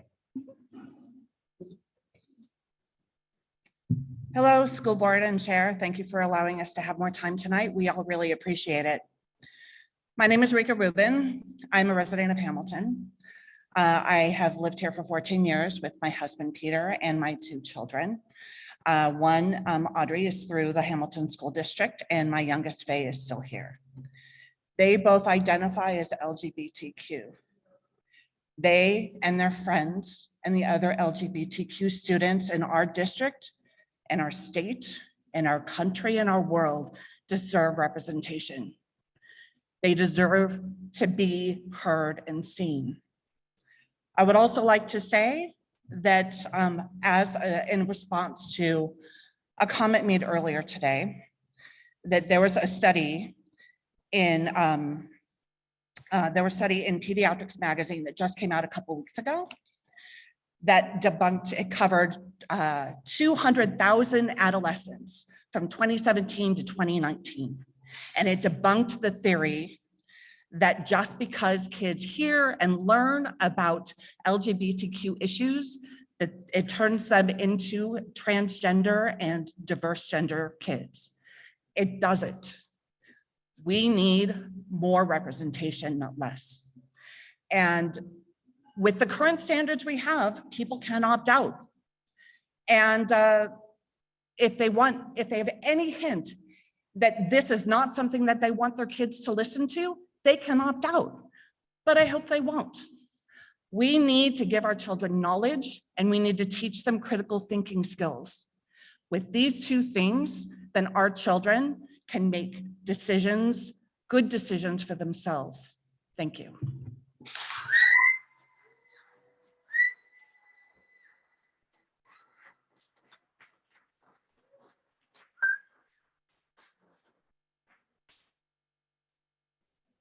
Lisa Linkowski.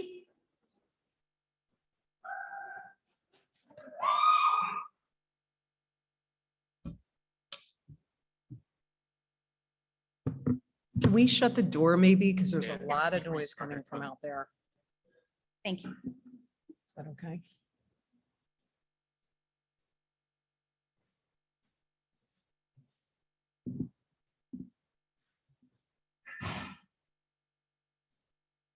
Thank you. Good evening. My name is Lisa Linkowski. I'm a proud parent of an incoming student at Hamilton High West, and I have a college student pursuing education. For the past 6 months, a group has targeted the Board of Ed with the same rhetoric that can be heard across school boards across the country. Tonight, I stand here with a group of concerned residents with kids in this district that want to show support to our Board of Ed and to all of our teachers and talk about facts. In 1940, the U.S. Public Health Service strongly advocated sexual education in schools, labeling it an urgent need. In the late 60s, sex ed programs were described by the Christian Crusade and other conservative groups as smut and raw sex. And the John Birch Society termed the effort to teach about sexuality a filthy communist plot. Sound familiar?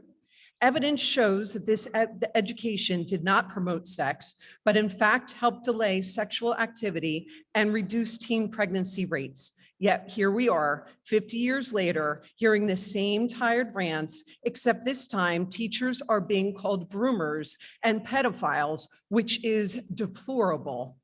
According to the New Jersey State Health Assessment data, the number of live births per 1,000 females aged 15 to 17 from 2016 to 2020 was 7.9 compared to the state, which is 4.0, compared to the rest of the country, which is 7.4. That means that our county, Mercer County, is worse than the state and above the country average, and the difference to the state is statistically significant. They do not report data for girls younger than 15, and yet my child went to middle school with a 6th grader that was pregnant, and she was only 12 years old in Hamilton Township.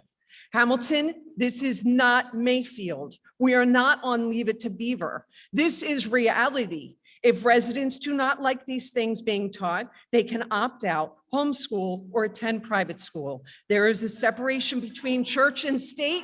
Let's keep it that way.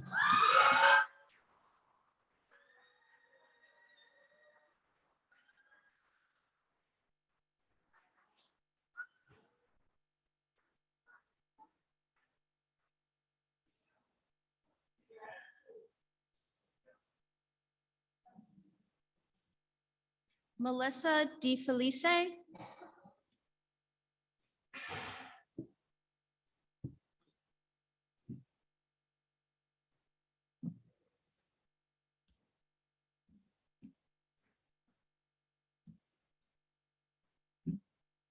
Good evening. My name is Melissa DeFelice, and I am a resident of Hamilton.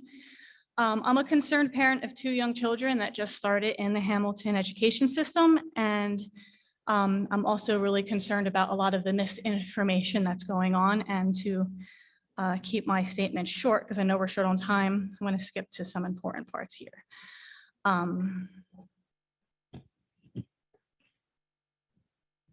The information that's going around about the sexual education is false. So we all know that evidence supports that children who receive comprehensive sex education have a lower risk of pregnancy than those who receive abstinence only or no sex education. You just heard a friend of mine actually explaining all of those statistics, so I won't repeat those again.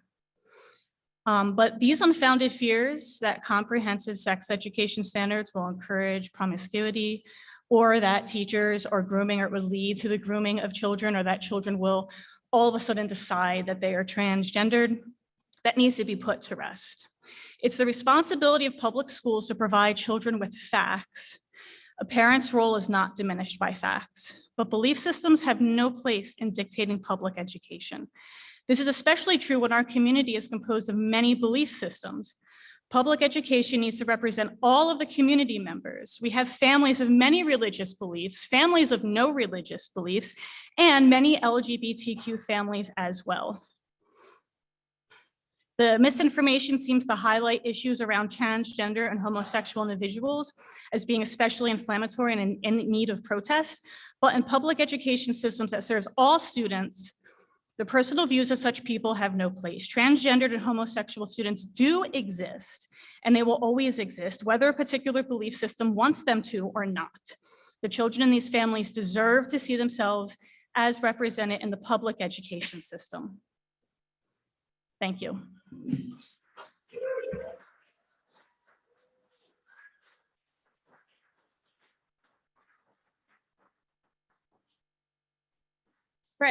Brenda Julian.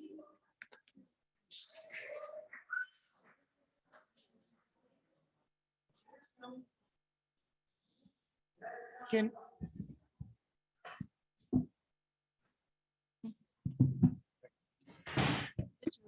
I live at 3496 Nottingham Road. Hold on one moment. I Ms. just Julian, want to I'm ask, sorry. everybody's getting an opportunity to speak. The board has extended the time. They've done that over the last couple of months. The only thing that we ask is to allow everybody to come up and speak. There's no need for the interchange in between as people come up to the podium. Thank you. 3496 Nottingham Way. I've been watching what's been happening at these Board of Ed meetings for a few months online and here last month. And it's scary. The division is scary. This is about our children. And I also want to feel for the teachers. Our teachers live in our district, most of them, and have children in the district. So classifying teachers that are teaching to our health standards as pedophiles or groomers is really disgusting and uninformed. As well, I wanted to talk about some of the things that are in the proposed standards that are being obscured. And it's the things about like stereotyping, breaking stereotypes, talking about how girls can be builders and boys can be artists, and just breaking out that pink is female, blue is male. That's what it's at, people. You're making a bigger deal out of this than it has to be. As well, I wanted to talk about knowing sexual functions and sexual body parts. I am publicly letting you know I am a child survivor of sexual assault. If I knew what my body parts were for and that I had the ability to stop being assaulted, that's all I think we want for our kids. You know, like if I knew in kindergarten that what my babysitter's teenager was doing to me was wrong, could have been stopped. So just think about that when you're saying you don't want the children to know their body parts and what they're for, you know? And as well, one last thing, when we talk about acceptance and equality and understanding that we have a diverse community. You know, we have LGBTQ students and faculty in our system, and denying it is not going to go anywhere. My family has a child who's in that community. This is the sign page from my son's yearbook this year. He is not gay, but on here, there is FU gay boy. There's gay, you're gay. There's I hate you gay boy, but I'm signing it anyways. There's, my son crossed faggot out because that's disgusting. And I can't count how many penises are on this sign page, okay? So whoever is teaching their children this, please stop, all right? Just stop it.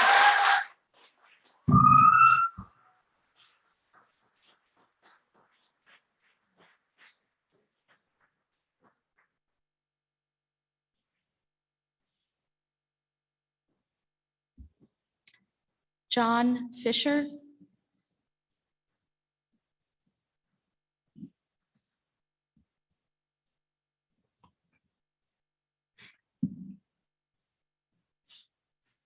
Hello, my name is John Fisher. I have I'm from Hamilton Township. I have 2 children in the district, age 7 and 5. So they're going to be directly impacted by the health education curriculum that's being discussed today. I find it very strange that the majority of the criticism of the health curriculum is based on the idea that exposure to information about sex or sexuality is somehow going to be harmful to our children. Public education has a variety of benefits to us all, but the main tool education uses is to expose our children to new ideas. And that doesn't make the 2014 curriculum or the 2020 curriculum perfect, but personally, I don't believe in making the perfect the enemy of the good. That is why I speak with my children about what they learn in school and will continue to do so. I know that not everyone has the opportunity or time to do that, and I know that I'm lucky to be able to do that. But that is why I find this criticism here so peculiar. Peculiar that the very idea that sexuality, sexual preference, or sexual identity exists is somehow so dangerous. Peculiar that they are so sure that they are right, but at the same time, so insecure in their ability to convince their child of their beliefs. I find it strange that something so apparently obvious to them would be so hard to explain and defend against the very idea that an opposing view exists at all. Strange that the idea that children should question things is somehow considered negative. There's an American flag behind the board today. I'm sure it's there every day. America is a country that values diversity of ideas and thought so much that the very first right laid out in our Constitution is the right to express and the right to hear different and opposing ideas. So again, I find it peculiar that so many among the opposition to this health curriculum do so out of fear of ideas that they disagree with. It would seem to me that diverse views have benefited us all for about 250 years. We should continue to use them to our benefit and to keep our children informed. Ignorance has never saved a single person in the history of the world. Thank you.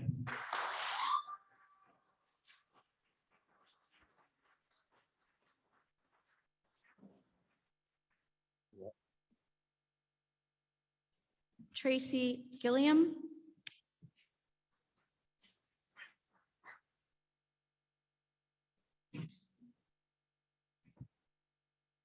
Good evening. I am Tracy Gilliam. I am a Hamilton Township resident. I have a son that is in high school and part of the, in the township school. I am pleased that had he been in second grade, the topics that are being discussed, it would be like second nature to him because we actually introduced those things to him early on because I'm aware of the world we live in and not the world we wish we lived in, but we've also instilled in him character, morals, and we taught him values, worth over values. And so he's never been in a position where he heard something and decided that he wanted to try it. That's all I have to say. Be open-minded. That's it.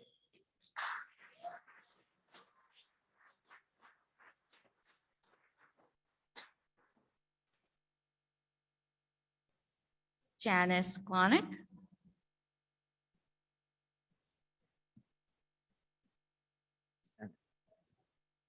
Janice Glonick, Hamilton Township. Okay, this 2 minutes is going to drive me crazy since I practiced know, before. Janice, I'm Okay, sorry. so I'm gonna have to eliminate it here. I'm not that crazy about the body parts and all stuff being taught in the elementary grades. But I think that's more a parent thing. But I think the thing that needs to be stressed in the elementary grades is how to get along and accept people, no matter what their nationality, their intelligence, their athleticism, their skin color. That is the thing that really needs to be impressed upon to the kids. If someone is not as smart or athletic as you, you help them out, like the poor kid who gets chosen last for the baseball team all the time. You know, you accept it, you try to help them out. You accept people as they are. I always taught my first graders back in the days of the Pilgrims, before you say something or do something to somebody, do I want that said or done to me? If the answer is no, well, guess what? They're not going to like it either. And what we need to do now, I think, is have lessons where we act out the situation, where I'll say, hey, I think that it's the ugliest shirt I ever saw. How could your mother buy that? Oh, how do you feel about it? Oh, should somebody even say that? No, if it's not kind, if it's not necessary, you don't say it. That's what we got to teach these kids. Do you hit somebody or punch them out for doing it? No, you talk it out and you compromise, which Washington, D.C. needs to learn about. And you also have to learn to agree to disagree. Okay? No bullying or hitting. No more. It's all about me. It's about us. You are in a classroom with other children. What you do affects those children. You move on into society. What you do affects people around you. It's not about me. What you do, what you say affects all the people around you. And you have to learn that if something's said or that you don't like, you talk it out, you compromise, or the other thing is you just accept to be different. You know, you accept to agree. We'll agree to disagree. That's how it is. Solve the whole problem. And you know, that's what we need. Talk it out, compromise, agree to disagree. And the other thing important is if you see something happening to somebody else, you try to stop it or you tell somebody, and it's not tattling. It's correcting a wrong, because you wouldn't want that done to you and you'd want someone to help you out in the same situation. That needs to be stressed in the schools as well.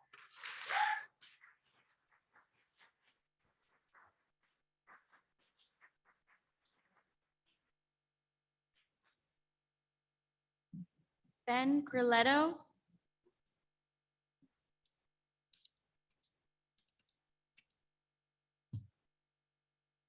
Grilletto, did I say that correctly? I'm sorry. R-O-G.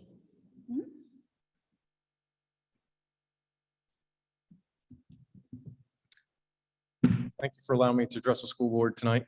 My name is Ben Grilletto. Last month I was here and I spoke about truth, God's truth. And I heard some comments that last month that my comments were considered to be threatening. Far from it. Ephesians 4:15 talks about speaking truth in love, meaning we share God's truth with our fellow man out of love for them so that they can make the right decisions in life.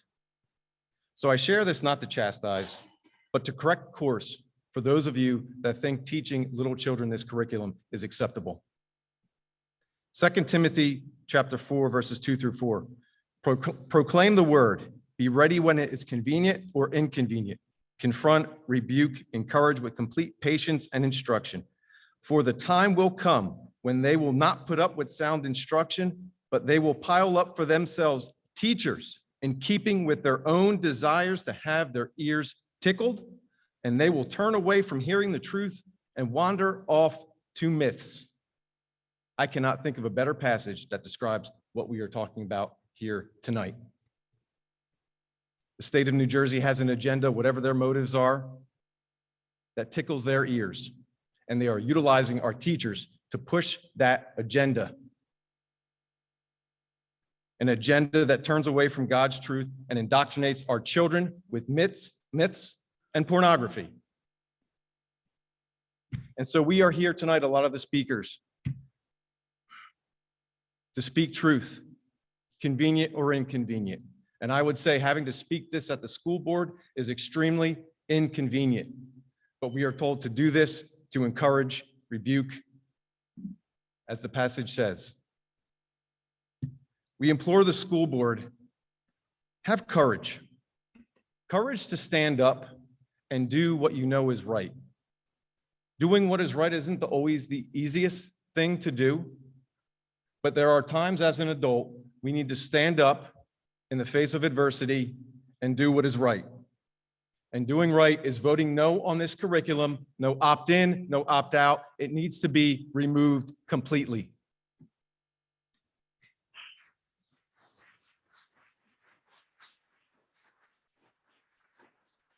I will leave you with this. James 1:19 through 22. My dear brothers, take note of this. Everyone should be quick to listen, slow to speak, and slow to become angry. For man's anger does not bring about the righteous life that God desires. Therefore, get rid of all moral filth and the evil that is so prevalent, and humbly accept the word planted in you, which can save you. Do not merely listen to the word and so deceive yourselves. Do what it says. Have courage and get rid of this curriculum. Thank you very much.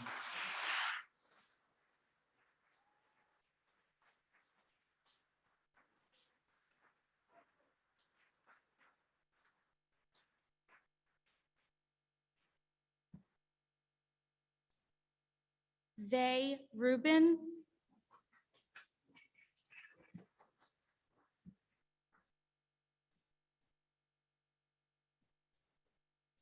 Hello, education of the board. I'm Vay Rubin from Hamilton Township, and I would just like to say, as a current high school student, as a person who will be directly affected by all of these decisions, it is so easy to talk about here with all these parents about all the things that will be affected to their kids until you are the one being affected by. I'm a proud queer individual who's been struggling with their gender identity for a little bit, but this is not something that just came out over the blue, that came out when I just woke up and decided that I'm gonna change everything about myself. And the fact that we can use education and how powerful knowledge is to be able to push the, show these standards and to be able to be able to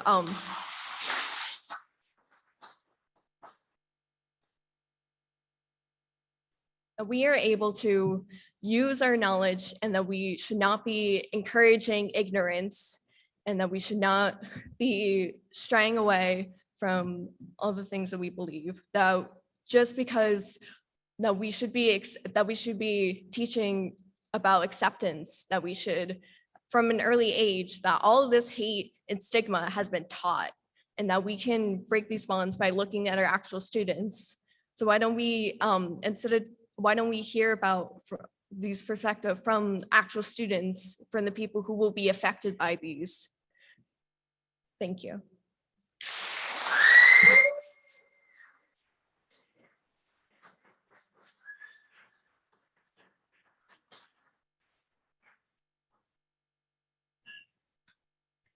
Lisa Guardiola.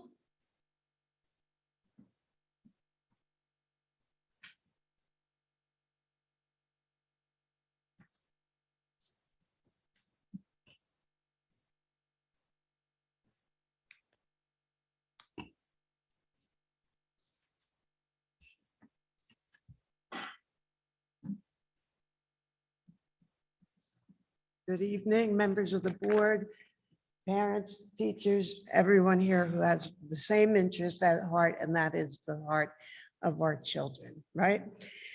Do any of you have children? This was my first question, actually a housekeeping issue. Why do you guys never answer a question?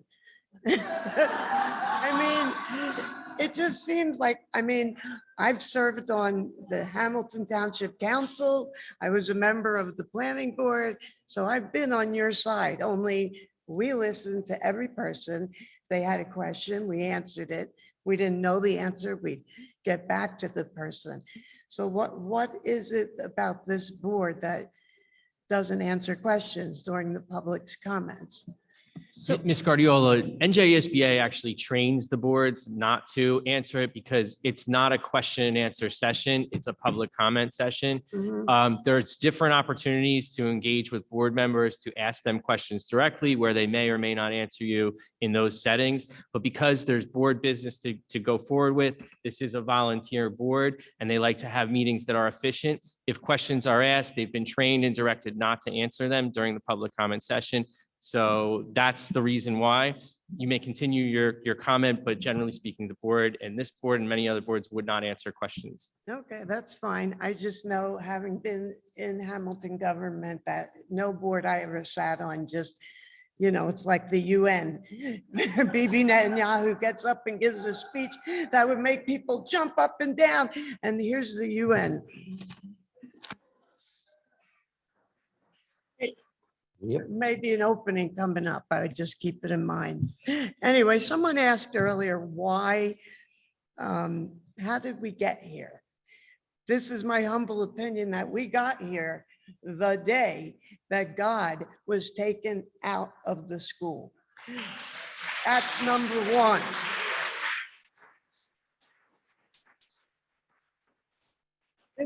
This woke generation and woke supporters, they don't put that together. This started decades ago. That's how we got here, because anything goes, and so it goes. And then we continue, and we're not better because we didn't do anything to fix that. Then the Pledge of Allegiance was taken out of the school.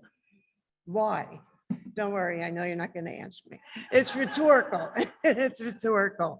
But I think that's when it all started, like 50 years ago.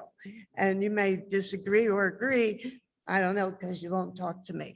So one thing I'd like to know is, has the board seen the curricula that we're all up in arms about, this health class curriculum? The board has announced at every meeting over the last 3 months that they've reviewed the standards. Yes. Okay, well, I'm kind of a rookie here, so, give me a break. But when will you be sharing the curricula with the community and the teachers and the parents? And I have no children in school. I have 2 black Labradors, but I can tell you this, over 50% of everyone's property tax bill is for school. So that's why I really feel an interaction. I think someone else mentioned it, might behoove us to have maybe breakdown subcommittee and have representatives from the teachers, from a taxpayer. It doesn't have to be a grandiose thing, just a conversation, because I think you would agree, I'm guessing you'd agree, that just, sitting there and not responding, that's all well and nice, but nothing is accomplished because we don't know how you feel. In asking that first question, my other question is, since you've seen the curriculum, did you do any kind of a straw poll? As in, like, do you think you're going to approve it, or do you think that the majority of the board will say no? Because I'm going to also touch on opt-in and opt-out. When you opt in or you opt out, I know the time. Either way you do that, what are you doing? You are creating the very thing, the very fabric of our culture, taking away and dividing even more. Oh, you opt in, you opt out. No way. It just is another form of segregation, another form of destroying some kind of unity. And if you think there's a bully problem now, why don't you impose opt-in, opt-out, and see how many kids get bullied for oh, you didn't opt in, watch the fights go up. I mean, I was in 11th grade and they taught a health class, all the boys, all the girls, we were like, we were mortified. Our faces were red. And I'll leave it on an amusing note that I wish my parents were still alive and I was in first grade and I would come home and say, what did you learn today, Lisa? Mommy, I learned about anal sex. Do you need daddy to do that? Because I didn't quite get it. I mean, these are the realities. Kids are inquisitive by nature, and that's. what Madam they're President, are we over 2 minutes? I do apologize. I have let you go a little longer as I have the others, but I do have to No, have you wrap it up at this I point. thank you. I know I'm that good. You want to That's keep me okay. up here, but I must go. But I hope you will think about issues like bringing people together, not dividing, and giving your unabashed approval for a fair policy. Thank you.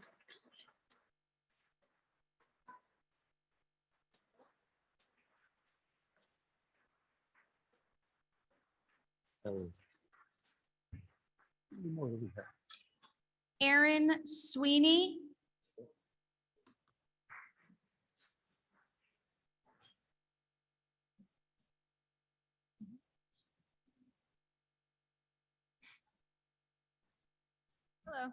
Hello, Dr. Erin Sweeney from Hamilton Township.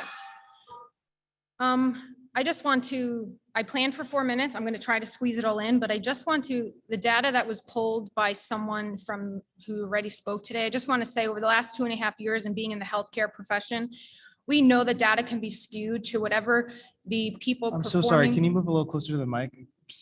Yeah, can you hear me? There you go. Perfect. I just want to bring up the data that was presented by somebody else who spoke, and being in healthcare, being someone with 2 science degrees and being through the 2.5 years of this pandemic, data can be skewed and geared towards the objective of those performing the study. So it's not safe to say that we're going to see this outlandish, results from one study. But that being said, I am a wife, a mother of 3, and a healthcare worker. I grew up an athlete and was considered by many a tomboy. I went on to play Division I softball in college. I currently work in a New Jersey hospital in an environment with colleagues and patients of many different cultures, religious beliefs, and personal opinions. My life has always consisted of encountering people with differences and finding commonality and joy through it all. I share all of this to show that despite my personal beliefs and strong convictions around my faith, I have great love for sharing life with others, and we are raising our children in that same way. I have come tonight to let you all know that I do not appreciate being called a bigot, a homophobe, a religious extremist, or a nationalist just because I do not agree with the progressive and subjective matter of New Jersey's sex and health education. While I also do not agree with adding terms such as equity in literature or in math, my words tonight are geared more towards other matters. A lot of subject matter laid out in the New Jersey health ed curriculum is not objective, but rather subjective, and integrates this sort of pressure for all children and families to agree with it, no matter what their personal belief system is. If I understand correctly, most of you do not want anyone pushing their beliefs on you either. Tactics used to bully and strong arm those who disagree with this are exactly what you claim to be against. The best option would be an opt-in for those families who want their children to have this education. The idea that most parents in Hamilton approve of the language and curriculum and subject matter is based on nothing. Have you asked every parent in Hamilton if all the details and opinions in the curriculum material is something they approve of for their children? I would also be curious to know if you have given your teachers and educators a voice, or if you are strong arming them too in order to have compliance to these personal and graphic unique matters. The difference between math, history, science, and even English is that those subjects are not relative or fluid. Certain health and sex education is also more concrete. Physical anatomy and biology, for example. I'm not talking about those areas.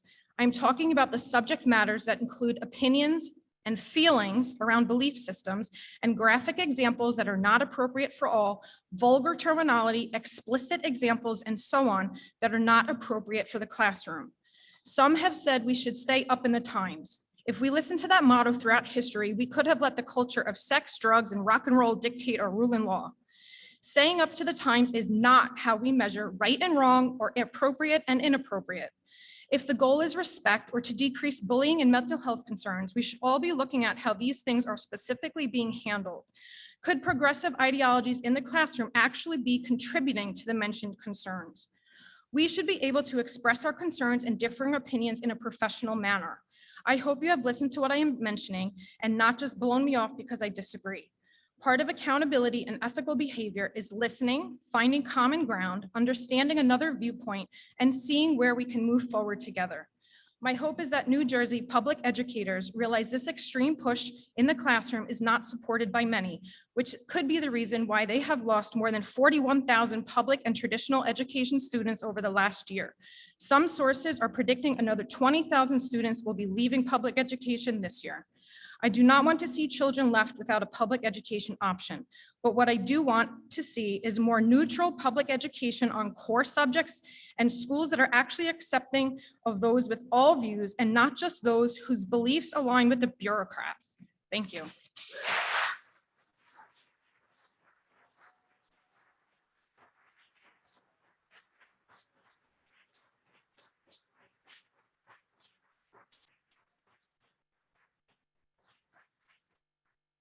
So at this time, that concludes our speakers and that concludes our public hearing of the public. So at this time, I'd like to ask for an adjournment to the meeting. Motion to adjourn. Second. All in favor? Aye. Opposed, abstained, motion passes.